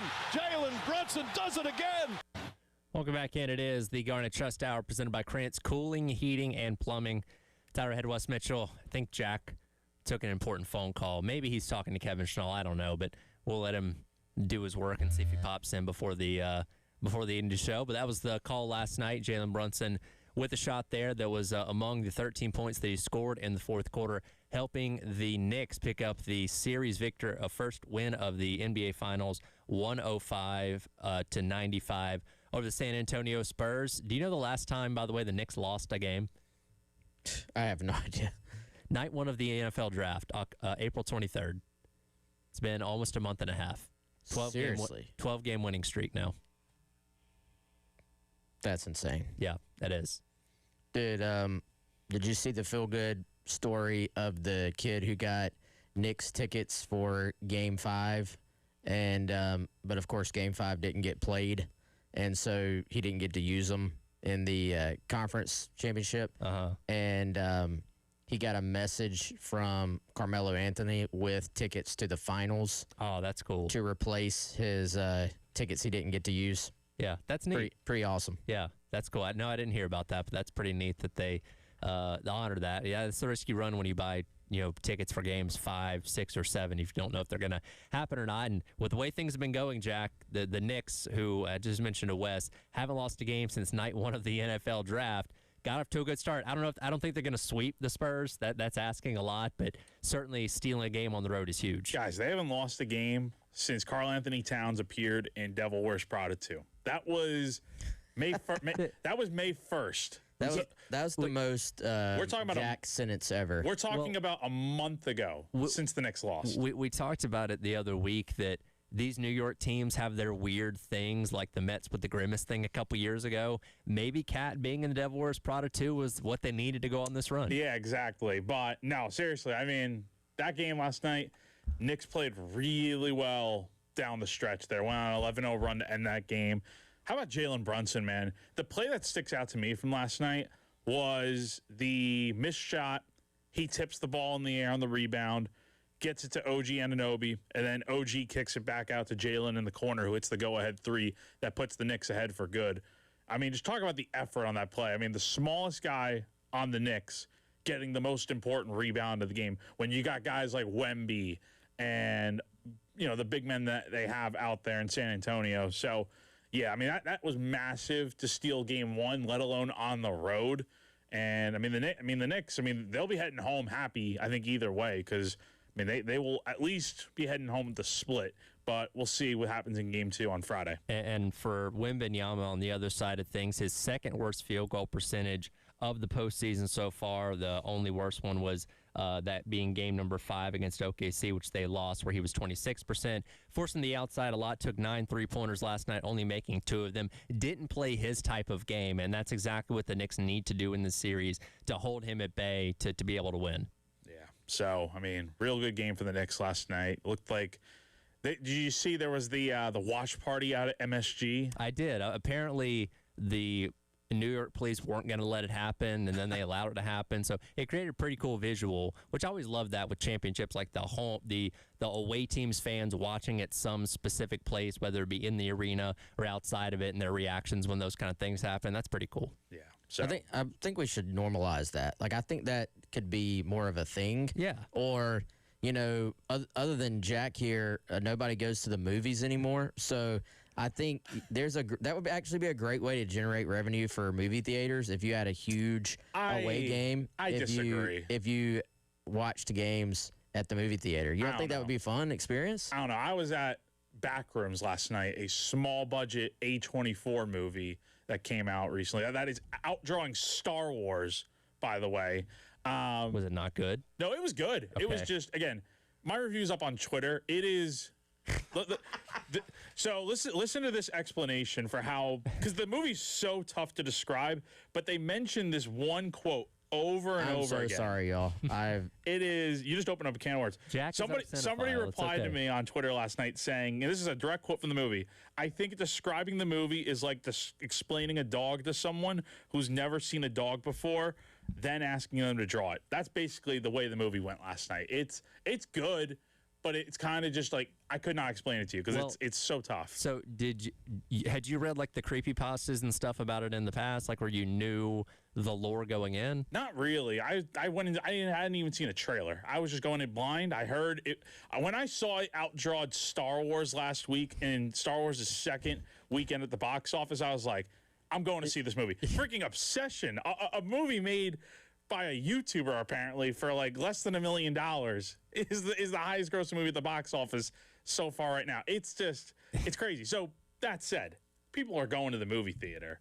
I mean, it was a good. That was the point of that. It was a good crowd last night. Now, do I think that's a good idea? That would be fun to go watch a game. I actually Don't think they do that for the Super Bowl? I think they did that for the national championship in football, if I'm not mistaken, earlier this year. Yeah, I think you're right. I just think it would be something that would be, especially if you had a local movie theater near a campus, Sure. and you just said, hey, for all the away games, we're going to show the game, serve alcohol, make it a party, surround sound, like big screen is bigger than you could ever have at your house, obviously. Yeah. I mean, I think that would do well. Oh yeah, absolutely. I think if you do it specifically in like New York and San Antonio at the movie theaters there, I don't know what their Regal or AMC situation's looking like out there, but I think something like that could definitely be pretty cool. Put on that huge screen out there.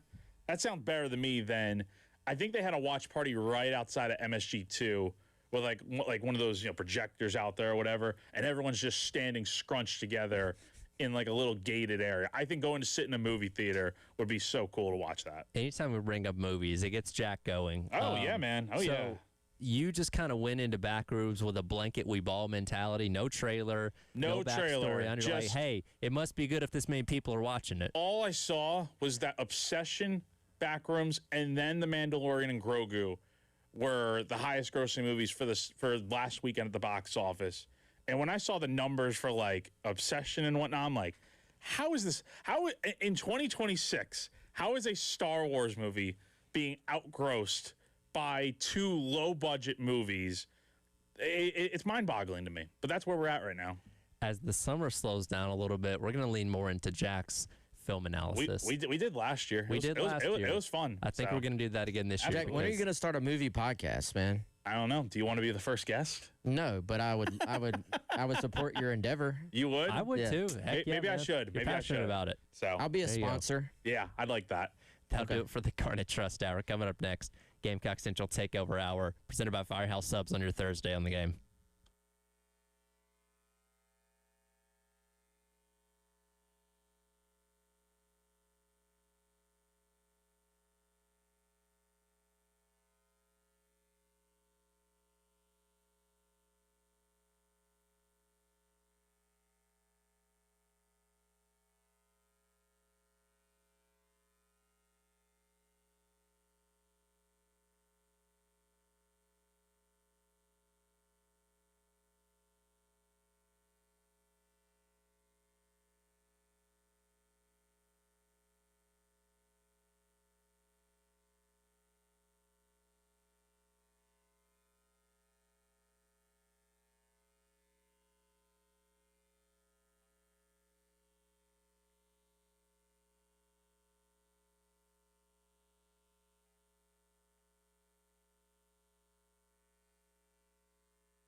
All right, 11 o'clock on your Thursday morning. Welcome in. It is the Gamecock Central Takeover Hour presented by Firehouse Subs, Tyler Head, Wes Mitchell, Chris Clark along with you here on the game. Chris, you just missed Jack's impassioned thoughts on Backrooms. You know Jack is our resident cinephile. We were encouraging him to start a movie podcast, by the way, but he had thoughts. Apparently, he had no knowledge of Backrooms going in and couldn't believe it was outdrawing Star Wars and other high-profile movies that are out there right now. So you missed a pretty good rant by Jack there. Okay. Jack's good for a rant every now and then. Yeah, I don't know anything about Backrooms either. My family did. My family did go and see. I was not able to go. I was working, but they did go and see The Breadwinner yesterday. Okay. The Nate Bargatze movie, Starring Jared Curtis, or at least making a cameo. Yeah, Jared Curtis is in it. Yes. The girls gave it a 10 out of 10. Apparently. Well, if according to Jack, because Karl Anthony Towns was apparently in Devil Wears Prada 2, and that's the catalyst for why the Knicks have done so well since then. Is that the catalyst for Vanderbilt going on a playoff run? Is Jared Curtis appearing in Breadwinners? Sure. Why not? Let's go crazy. I think Vandy's taking a step back this year, man. Oh, put it on. Do we have like a hot take logger? I do have a hot take list. Let me add that one to it. Wes says Vandy's going defeated this year. I think that's a pretty not hot take. Disrespect intended with that? Yes. Okay. I want to go back to you know what I miss most about the old days is being able to just hate on Vandy as our resident. They stink. Let's get back to that. It is kind of funny now. Because, and we're going to do this as the course of the offseason goes along, 93 days until kickoff. We'll get to trivia coming up in just a second. But everybody always looks at the schedule. Okay, win-win, loss, win-win, loss. And for everybody in the SEC, Vanderbilt was always like, well, you're going to beat Vanderbilt, right? Right. Now it's like, oh, maybe not. We may lose to Vanderbilt. We may lose to Vanderbilt. That would be bad. Yeah. Which happened last year, obviously. So, yeah, they're not the who is the new, like, punching doormat? bag? Yeah, who's the doormat now? I don't know, man. I mean, it's probably Mississippi State, but even Mississippi. But they gave everybody games last year. Well, that's the thing. And there would be like Clemson fans listening, or Florida, Georgia, whoever. Tyler's Georgia Bulldogs. Nice. There's your reference for the day. Listening, who but well, it's South Carolina, obviously. Well, South Carolina they went 4-8. They were a tough out, right, for most of those teams. Like they had multiple games they were leading in the fourth quarter, and yes, they went 4-8. But same thing. I mean, you're right. West Mississippi State. It's not like they're out there just getting trounced every week. Like they're putting up yards, they're scoring points. Like they're scrappy. They were tough even last year. So there's not like one program you could just say, all right, they're absolutely horrible, no threat at all. Maybe Arkansas, which again, like Arkansas, Kentucky, they're all resetting now, right? Because they got new head coaches and they have a new era upon them. So who knows what that means? Maybe one of them's the next Indiana for all we know. But yeah, the Vanderbilt as the long-held punching bag of the SEC, at least for the time being, no longer the case. See, I think that was the beauty of Vandy. They were just consistently there for you. Like, these other teams, even if you're not like a Georgia or whoever, like top of the conference, Alabama, like these other teams will cycle up or down. And Vandy was just always down. So, and even when they had like they had like a good year under James Franklin, everybody would be like, oh, that's cute. You know what I'm saying? It was no danger, I feel like. Now it's like, dude, Vandy will get you. Yeah. So, anyway. Hey, Tyler, let me go ahead and answer your trivia question. Okay, all right. See if you can do it again. Ordick Jones. Dude, you've got to be kidding me. So here was my plan. My plan was to come in before your trivia question, Tyler. All right. And just say, Wes, name a random 93, and I knew you would say Ordick Jones. So is that what you think the question was, Wes? I think that's what the answer to the question is. Okay, then what would my question have been for that to be the answer? This 6'8" monster of a defensive lineman wore number 93 on Steve Spurrier's final football team? Mm-hmm. That's all I got. Okay. You know what? That sounds like a question I would ask. That's pretty fair. It's not the trivia question of the day, though. But good try. You're thinking along the right lines. Okay, so did I get the answer right? No, you didn't. Okay, That's you not did. the trivia question.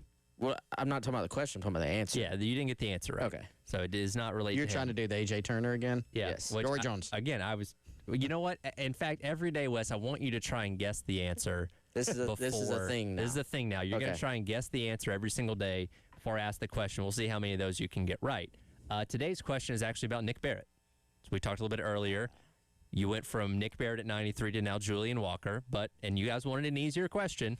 No Googling, Chris. No Googling. Not Googling, I'm texting. I'm giving you a bit of a layup I'm here. going to ask who I'm texting the question.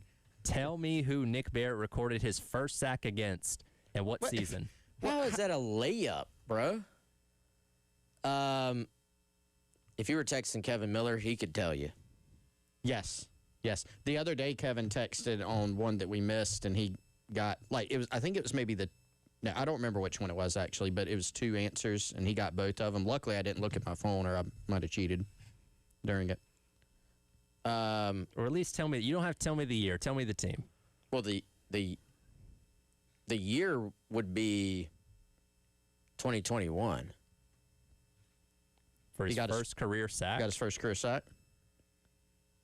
I'll put out my guess. And But you said it.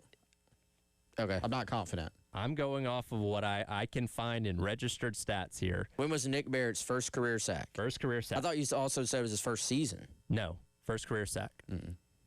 What? First career sack. So it wasn't What team? 2021. Which It was season? not 2021. I'm going to throw out my guess, and I'm not. How is that a layup? It's not Tyler? a layup at all. Well, I'm just going off somebody that was just here. I thought this was an easier question. Yeah, but if you have to go back, he was here for 10 years. Just kidding. He was here for 5. So, I'll throw out my guess. It's probably not right. I'm actually going to go this past season, 2025 Bama. That's my guess. You're correct in the season, not the team. Dadgummit. Vanderbilt. His first career sack was against Vanderbilt this past year. So you had already logged Wes's answer? Yeah, I didn't even get to guess the team. That's my bad. I apologize. Okay, all right. But yes. Well, but did you say he said 2021? He might have gotten the immediate X. Okay, all right. So okay, disappointed. all right. Here's No, I'm good. Here's your, Go ahead. Here's your redemption opportunity. He had one other sack last year. Who was that against? Texas A&M. No, Was it against Bama? it was not. God, are you serious? Huh. 2 career sacks, both last year. Okay, who was it? Kentucky. Dude, I'm telling you, I remember Nick wreaking havoc against Texas A&M He wreaked havoc against Bama. and Texas A&M. And so I thought There were tackles for sure- losses. Okay, that's what. I'm yeah. just going off of what are recorded stats for sacks. Okay. And there's only Going 2. off Steve Fink's official record. Both for Carolina, for Gamecocks Online and ESPN, he only has 2 registered sacks. Wow, okay. Both last year, which did surprise me a little bit. I figured, and I know we obviously redshirted the year before, but when you've rotated in for multiple years, I figured there'd be more. So it did surprise me there was only 2. So we botched the layup. That was not a layup, by the way. That was a corner 3. Okay. I was thinking of he had the scoop and score against A&M is why A&M Yep. Yes. popped in my mind. Tyler, please make the next question easy, because if I'm not mistaken, we're 1.5 out of 6. I want to Yes, say 1.5 something like that. out of 6 so far. Actually, make it easier, but don't be like, hey, guys, this is an easy question. Okay. All right. Because then if You we know what- you miss know it, we look even, Tell us it's hard, even and then more give dumb. give me an area for 92 I should Nope. be looking at. No, we're not doing this. Nope. No? Nope, it's on you. Okay. That's. all right. I feel like that's cheating, but Okay, I'm trying to cater to something you would be more likely to answer correctly. We'll just have to see tomorrow. Okay. Well, as of now, If we're here. Wes still holds the half-point advantage, 1 to half. All right, moving on. You Half guys out of got what? 6. You guys got 1.5 out of 6 Moving so on. far. So Moving on. yeah, 93 days away from kickoff with South Carolina and Kent State coming up on Saturday, September 5th. we'll get into the conversation around the baseball coaching search, rewind a little bit to something Kevin Schnall said a couple of months ago, and what might be going on the coast right now as these negotiations are happening between Kevin Schnall and South Carolina. We'll discuss that coming up next. It is the Gamecock Central Takeover Hour, presented by Firehouse Subs on your Thursday here on The Game.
Welcome back in. It is the Gamecock Central Takeover Hour presented by Firehouse Subs.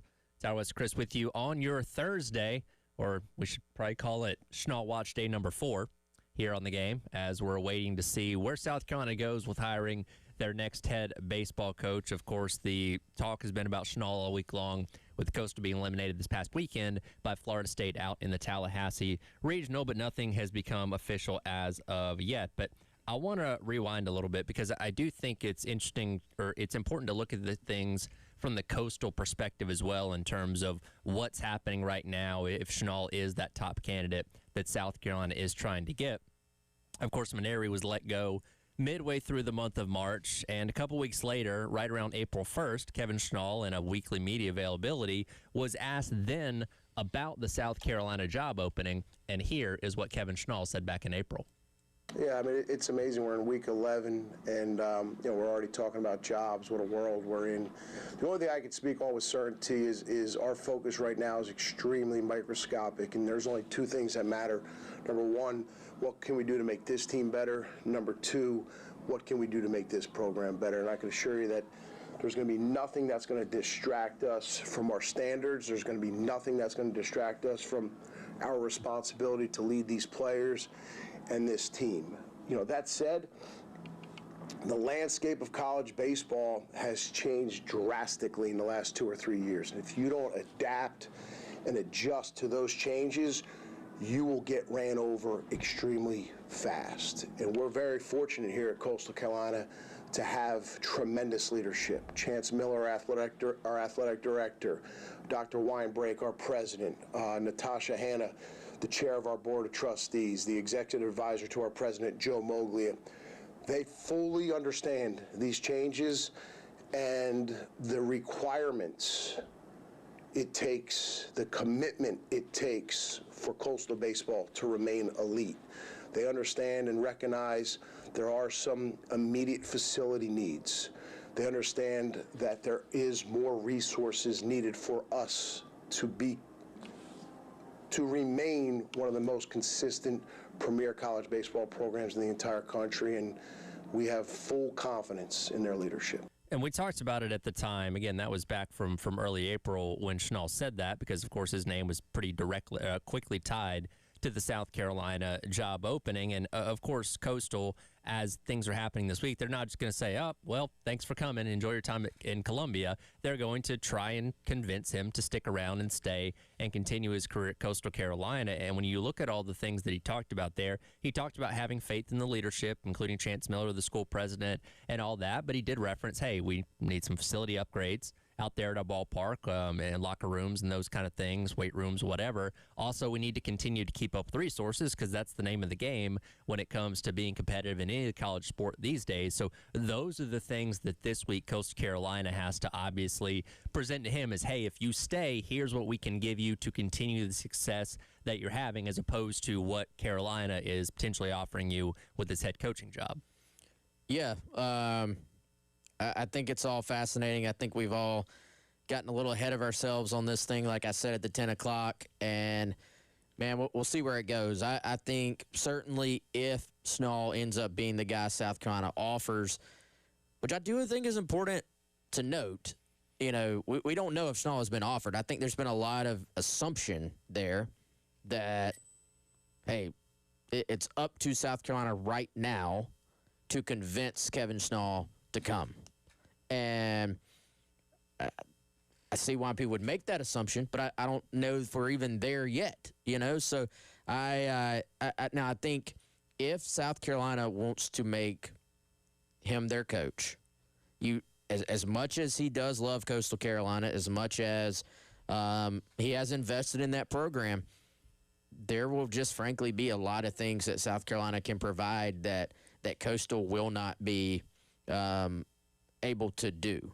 Now, I'll say this, man, Chance Miller, that's a competitive dude right there. Like, Chance is going to do everything he can, if South Carolina wants to hire his coach, to try to keep him. That's who Chance is. Like, he's not just going to take this and say, all right, go for it. That's, enjoy Columbia. Like, he's going to do everything he can to keep him. But, it's easy to read social media and think that this is just a matter of South Carolina convincing Schnall. Right. Whereas I'll go, Chris, and I said this earlier.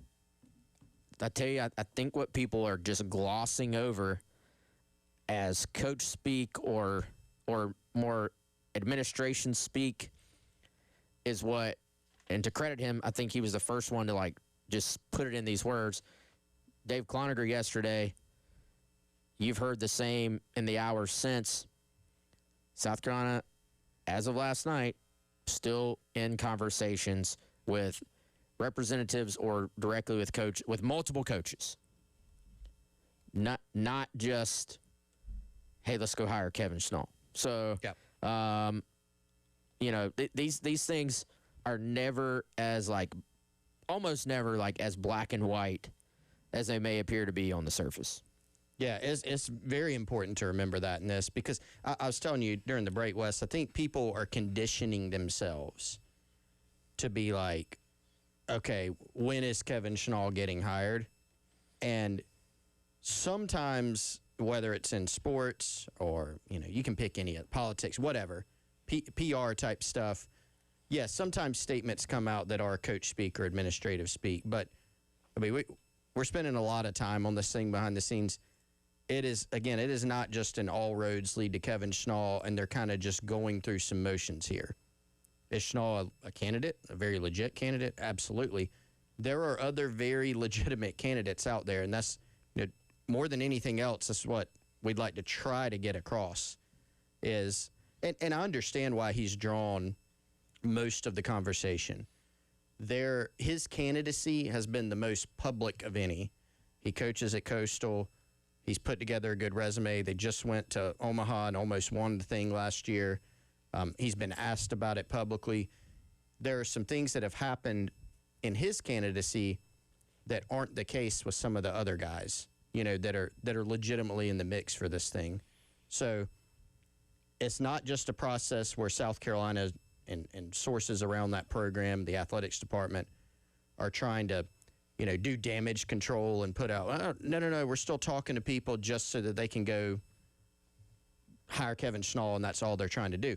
They're trying to go through this process and figure out who is the guy that we're saying we want you to be the guy. Maybe that is Schnall, but maybe it's somebody else as well. Well, and I think a lot of that has to do with the fact that, again, Schnall's team got eliminated this past weekend. And when you talk about other candidates, and Steve Sabins is a name that has rose quite a bit in these past couple weeks as maybe being one of the top candidates on the list. Well, he's busy right now. They got a super coming up this weekend, so he's not somebody that's necessarily in a position to be able to sit down with Donati and have a formal interview. So I think the question becomes of, okay, who are these other names? And give credit to Donati and the people over there, because we just haven't gotten a ton of information about this, right? We're talking about things what we think, or little bits of pieces you guys have reported on, but for the most part, we don't know who those multiple names are. We can guess. You can guess, hey, maybe an Ostrander at Southern Miss, who also got eliminated this weekend. Maybe you are talking to some assistants or something along those lines, but we really don't know what his formal list looks like. We have an idea. And again, some of those guys are coaching this weekend, so they wouldn't be available to be interviewed right now anyway. So we're just, I guess we're trying to grab on to the most relatable thing, and I think Schnall is that. Though again, we just don't know everything up to this point. Yeah, who is out there that's still coaching this weekend? That would make sense. I think it's part of it. And I would say this, man. We'll see where this thing goes from here. I've been pretty impressed so far with what we have picked up with the search that Donati has run. I think it's been a professional search. It has been, from what we've heard, a highly detailed in terms of gathering all that information on all these candidates during the time since Maneri was let go and now. But now you get something we talked about early on, Chris, the layers that get packed onto this thing. The layer of what happens with your internal order when we see this in football recruiting, actually. One guy's ready to make a decision and another guy isn't. What does your internal board say in terms of how you move forward? Are there guys still playing this weekend that South Carolina absolutely wants to talk to, before making a decision? And how does that impact the search? Or do you just say, hey, we love all those other guys, but we're going to hire Kevin Schnall. We're going to put everything we have into that. So, but I do think the misnomer is not the word. I think the misinformation out there right now, Chris, is that South Carolina is just trying to hire Kevin Schnall, and it is down to whether he says yes or no. Yep. Like that is what I think that is what the general feel like. If you just ask, like if you just ask a random person who kind of follows this stuff, like, hey, where do you think this search is? Well, I think they got a good shot to convince Schnall to come. Yeah. You know what I'm saying? So even, Jake, our national guy, was like, yeah, I think probably is about 70-80% that joined us in the 10. I think it's about a 70 or 80% chance that he would take it. But then you have to ask, well, what's the question? What's the chances that he gets offered it? Like you do have to go there. Yeah. And it's just that conditioning along the way, because like the zone was flooded with Kevin Schnall. And that wasn't just like made up, It's real that he's in this thing, and it still is in this thing as we sit here right now. But I've seen a lot on social media. Why hadn't he been hired yet? Oh, he's going to be hired today. Oh, he's going to be hired in 2 hours. Oh, they already announced him. We were talking about that yesterday, Wes. Like, it's just not there yet. They're still going through this process. Now, it's heated up, and over the next couple days, probably this weekend, it's going to intensify more, because as dominoes fall, Yeah. What's Schnall's timing? What's South Carolina's timing? Where's everybody else at? Well, I think, too, man, we also got to remember, even when it gets to the point of there's kind of an understanding. Like if I'm trying to hire Chris, or Chris trying to hire me, and we're kind of to the point of like, man, I think we both want to make this happen. There's still, we're talking about a multi-million-dollar contract. There's going to be all these little potential contention points that have to get worked out before it goes from, I want to make this happen, to I'll sign on that. And then you're gonna have university lawyers involved. The coaching candidate will have his lawyers / agent involved, and they're going to be redlining. Well, hey, what does this exactly mean? I haven't seen this clause before. So I think I firmly believe it almost always takes a little bit longer than everybody expects it to, because of stuff like that. Yeah, well, obviously waiting to see when this hire officially does get made. Again, tune in for Gamecock Central, Big Spur, and all those reputable sites whenever that $1. news. Yeah, sign up for $1. There you go, $1. Great deal to find out when this stuff officially becomes official. Want to expand on the baseball conversation coming up on the other side. What other things about this program need improvements? We'll take a look at Founders Park coming up next. It is the Gamecock Central Takeover Hour, presented by Firehouse Subs, on your Thursday on the Game.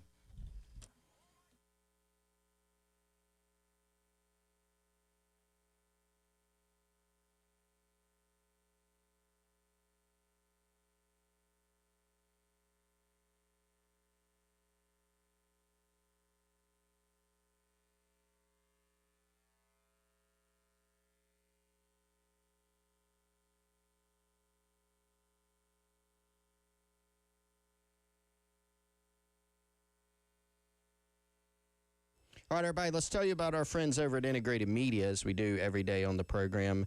IntegratedMediaInc.com. They specialize in smart home installation services all around the Midlands. So if you're interested in turning your house into a smart home, you need to hit up Michael, Nathan, and their team. They've been to our home, the Clark household. They've been to the Mitchell household to help us out with a variety of projects. They can do it all for you, controlling your lights, devices, thermostats, even security and cameras from the touch of a button. Home automation, I was just telling y'all the other day, it's absolutely exploding. One of the fastest growing things that people are putting in their homes. And so if you want to take advantage of it with the convenience and even cost savings when you're away from the home, you can do that. IntegratedMediaInc.com or 803-948-8327. Local service, got the showroom. They can help you out with sourcing the equipment and professionally installing it. IntegratedMediaInc.com.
All right, welcome back in. It is the Gamecock Central Takeover Hour presented by Firehouse Subs. Tyler West Chris with you on your Thursday here on the game as we await to find out who South Carolina's next head baseball coach is going to be. It's an opportunity to look at everything going on with this baseball program. And one thing that we have people on our text line, phone lines, gets brought up a lot is looking at Founders Park as well. And look, we've all been to Founders Park and watched games there. And, Jack, who's been at just about every park in the SEC up to this point, is somebody that's talked a lot about wanting to see some upgrades be made. So when you guys look at Founders Park, the way it currently is, do you have like a wish list, things that you would recommend that you want to see get done there? As, again, there's other renovation projects going on at Willie B, so it's not going to happen immediately. But as we look into those kind of things in the future, what would you like to see done at Founders Park to bring it up to standard of other SEC parks, I guess? Yeah, I think for one, man, just a paint job would be my first start. I think that's you can go a long way just by giving a complete spring cleaning and painting and making sure any little chairs that are broken or fixed, and just kind of upgrading it that way. I think you can always add more technology. The more you see from like just stuff we would never see if you're fans or media, but in terms of resources for your current players, I think would be big. For the actual experience, though, I think what you need is just something unique, something that you can make your own. And, you know, our guy Jeff, who goes by Cox by 90 on Twitter, he had a AI representation of basically taking the visitors, not dugout, the visitors' bullpen, and kind of where that, I guess, impression is, and turning that into a, like, on-the-field lounge, sort of like you see in right field at Truist Park with the Braves. And then his rendering almost had, like, it looked kind of like a cockaboose over top of it. It was like a beer garden. And pretty sweet, honestly. And so I really think there is a lot you can do with the left field area. You know, like you could potentially give the bleachers the boot and use all that space back there to fill in something. But one of the coolest ways I feel like to watch a game, and one of your most just, I would say, elite territory for a field is, can you in some way let people feel like they are literally on the field? And that is what that would allow. So Jeff's point was, man, this is a super, super nice bullpen that you are letting your opponents take advantage of. Do you want to put fans almost in the bullpen like Clemson? Well, I mean, the question was, well, where do you put the bullpen? It's like, well, you just put it down the put it down the baseline. I don't know if there's room over there in Founders Park, so that would be make it. That would be the. You know what? Visitors don't get a bullpen. Sorry. You don't get to warm up. They're in the parking lot and they run out. You can go out in the parking lot and toss around. That's home field advantage. Yeah, you could make them walk too. Just like you got to walk out of the stadium to. Yeah. Then like the security stops them. Excuse me, sir. Hey, if there's not a specific rule, if there's not a rule that says you have to have a bullpen for your visitors, I say go for it.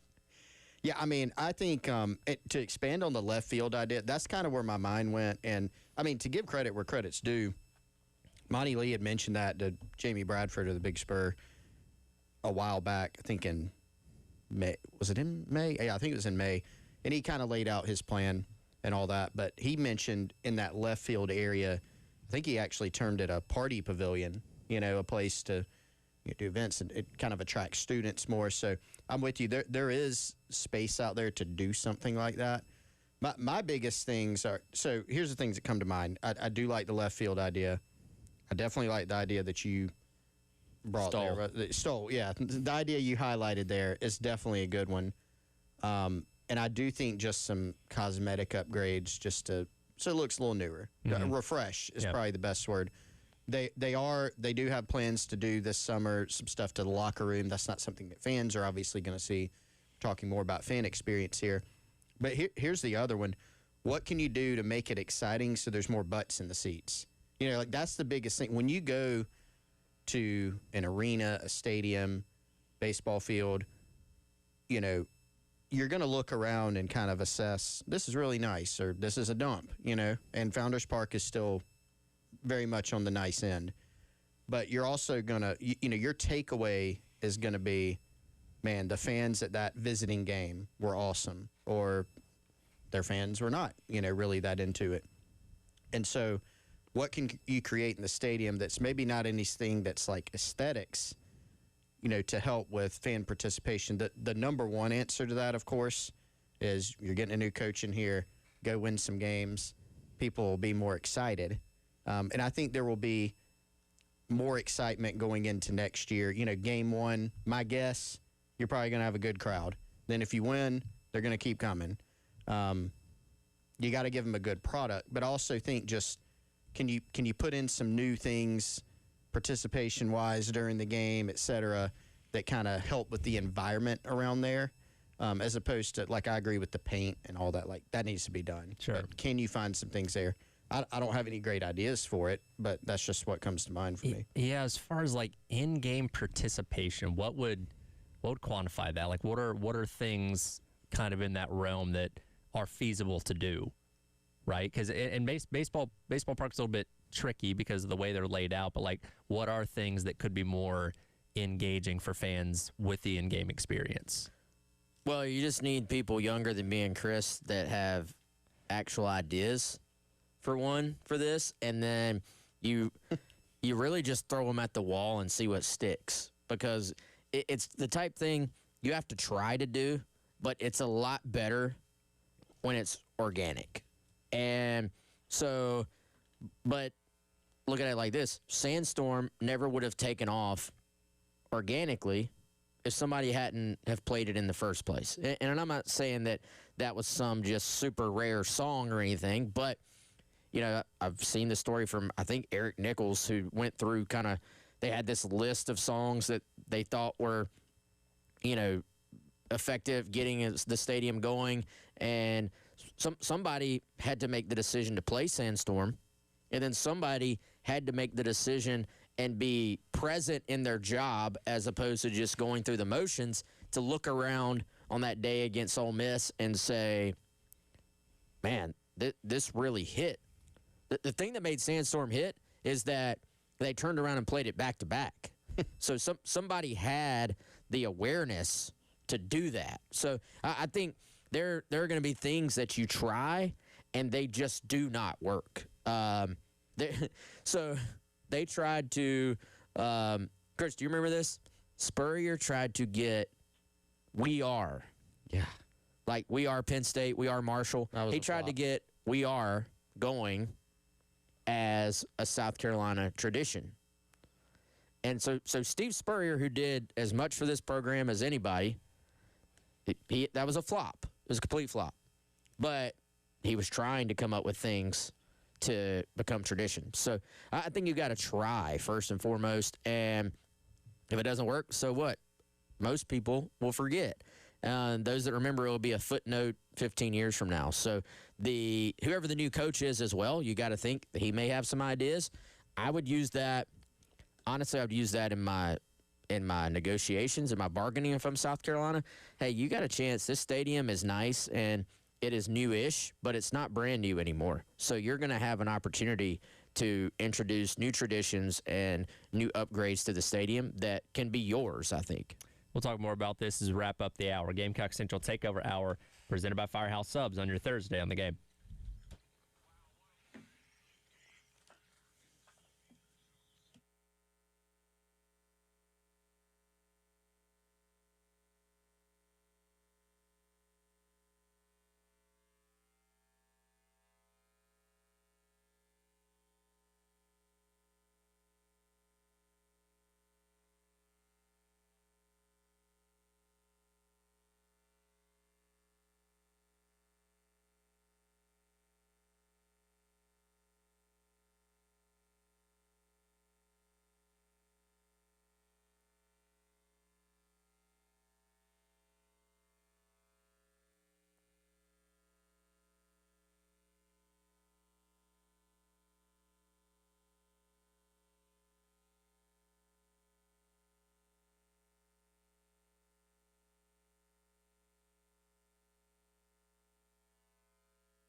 All right, welcome back in. Gamecock Central Takeover Hour presented by Firehouse Subs. Tyler, West, and Chris. Wrapping up the hour here on your Thursday on the game. I tried to see if I could find this in the break because now you guys have got me curious. When did Spurrier try and push We Are South Carolina, and how long did that last before they gave up on it? You said when? Yeah. Man, I want to say that it was. I really want to. So we were at. I specifically remember, Tyler, being at a thing in the street where they were doing like a big pep rally. Okay. Leading into a season. And I feel like it was after things were rolling pretty well. Like, I don't think this was super early in the tenure.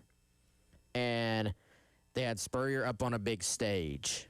And what they used to do is they would do the first call-in show of the year as a pep rally. I always thought it was pretty cool, actually. And so they would shut down the street, side street in the Vista, and everybody would come out there and listen to, in front of a pretty well-known sports bar wing place that is no longer there. And so... You can say the name since they're not in business anymore. Well, they're in business. They're just not in business here. So, sure. So you go out there, and Spurrier goes up there and tries to teach the crowd how to do it. Were you there for this? Yes, I remember it very vividly. Do you know the year? You know what year it was? No. I said I remember it vivid. I remember being there. I don't remember that. Okay, all right. You know, and he literally, like, taught everyone how to do it, and it was just like dud. And then I don't really feel like it. No. Tyler asked how long did they, like, try to make it a thing. I don't know that this was some concerted effort by the marketing department. I think it was more Steve Spurrier being Steve Spurrier. Yeah, I kind of like that. Let's try that. So it never made it to a game day, like in stadium type thing? I don't think so.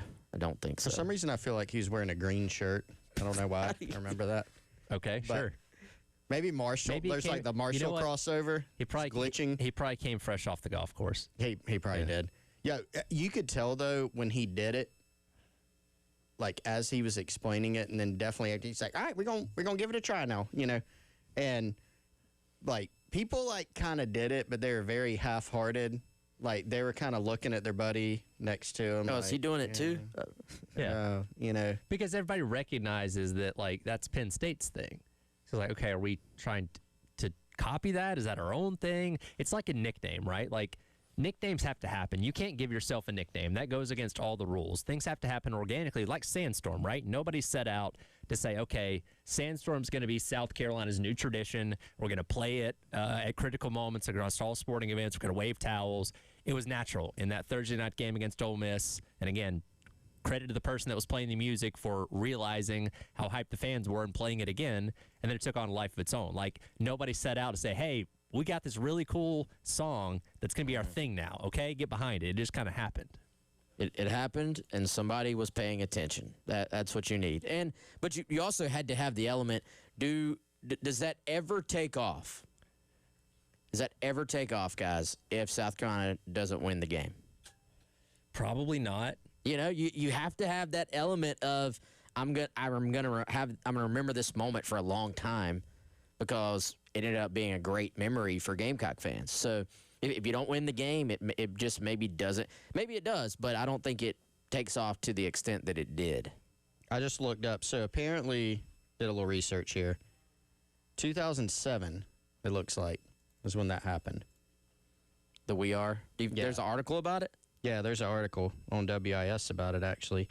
But it's like Spurrier, before the first game, he did a video. Can USC do what it takes to win an SEC championship? I'm saying the game is on. And then it says, with the new initiative comes a new Gamecock cheer. It's the first one ever inspired by Coach Steve Spurrier. And then fans gave their take. Some of them said, yeah, it's good. Some of them said, I don't like it. We're ripping off Penn State and Marshall, just like you said. But I do remember that, like, was that after or before? Like, I feel like maybe that pep rally deal was, like, right after that or something. Or maybe it was right before. But he definitely introduced the chant there. Yeah. So I remember being there, and I was like, I've never seen this before. Yeah. You know, Yeah. Well, hey, he tried. It didn't work. gave it the old college try. Yeah. Didn't work out. Yeah, and I guess, like Wes said, it's kind of a forgotten footnote now that I guess gets brought up occasionally. Oh, that was funny, right? We tried that. It didn't work. Just didn't work. It's yeah. fine. So Got to try things, though, sometimes. maybe that's the part of this hiring process for baseball is, all right, we need new traditions at Founders Park. Give me your 5 recommendations. Win would be the top one, I hope. That will probably get more butts in seats than anything else. No chant, no music, whatever. Winning will. We are at the point where I think no one should care who. They really shouldn't care who the guy is, who the coach is, where they're from, what their resume is,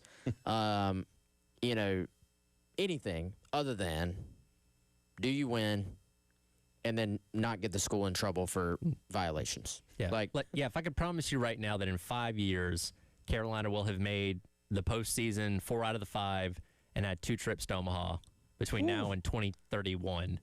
Yeah. Then you say absolutely. I don't care if it's for that. if it's a 5-year-old leading the team. I'll take it. If we can find a savant 5-year-old that can do that, absolutely. Just a analytical genius. Yes. On his little leapfrog pad. Yes. With stats and all that kind of stuff. Yeah. And a connection to Claude AI. Sure. Exactly. Well, there we go. Maybe that's one of the multiple candidates that's being interviewed. Who knows? We'll see if we find out anything between now and tomorrow, and if we do, we'll talk about it. That'll do it for the Gamecock Central Takeover Hour presented by Firehouse Subs. Halftime show up next on your Thursday on the Game.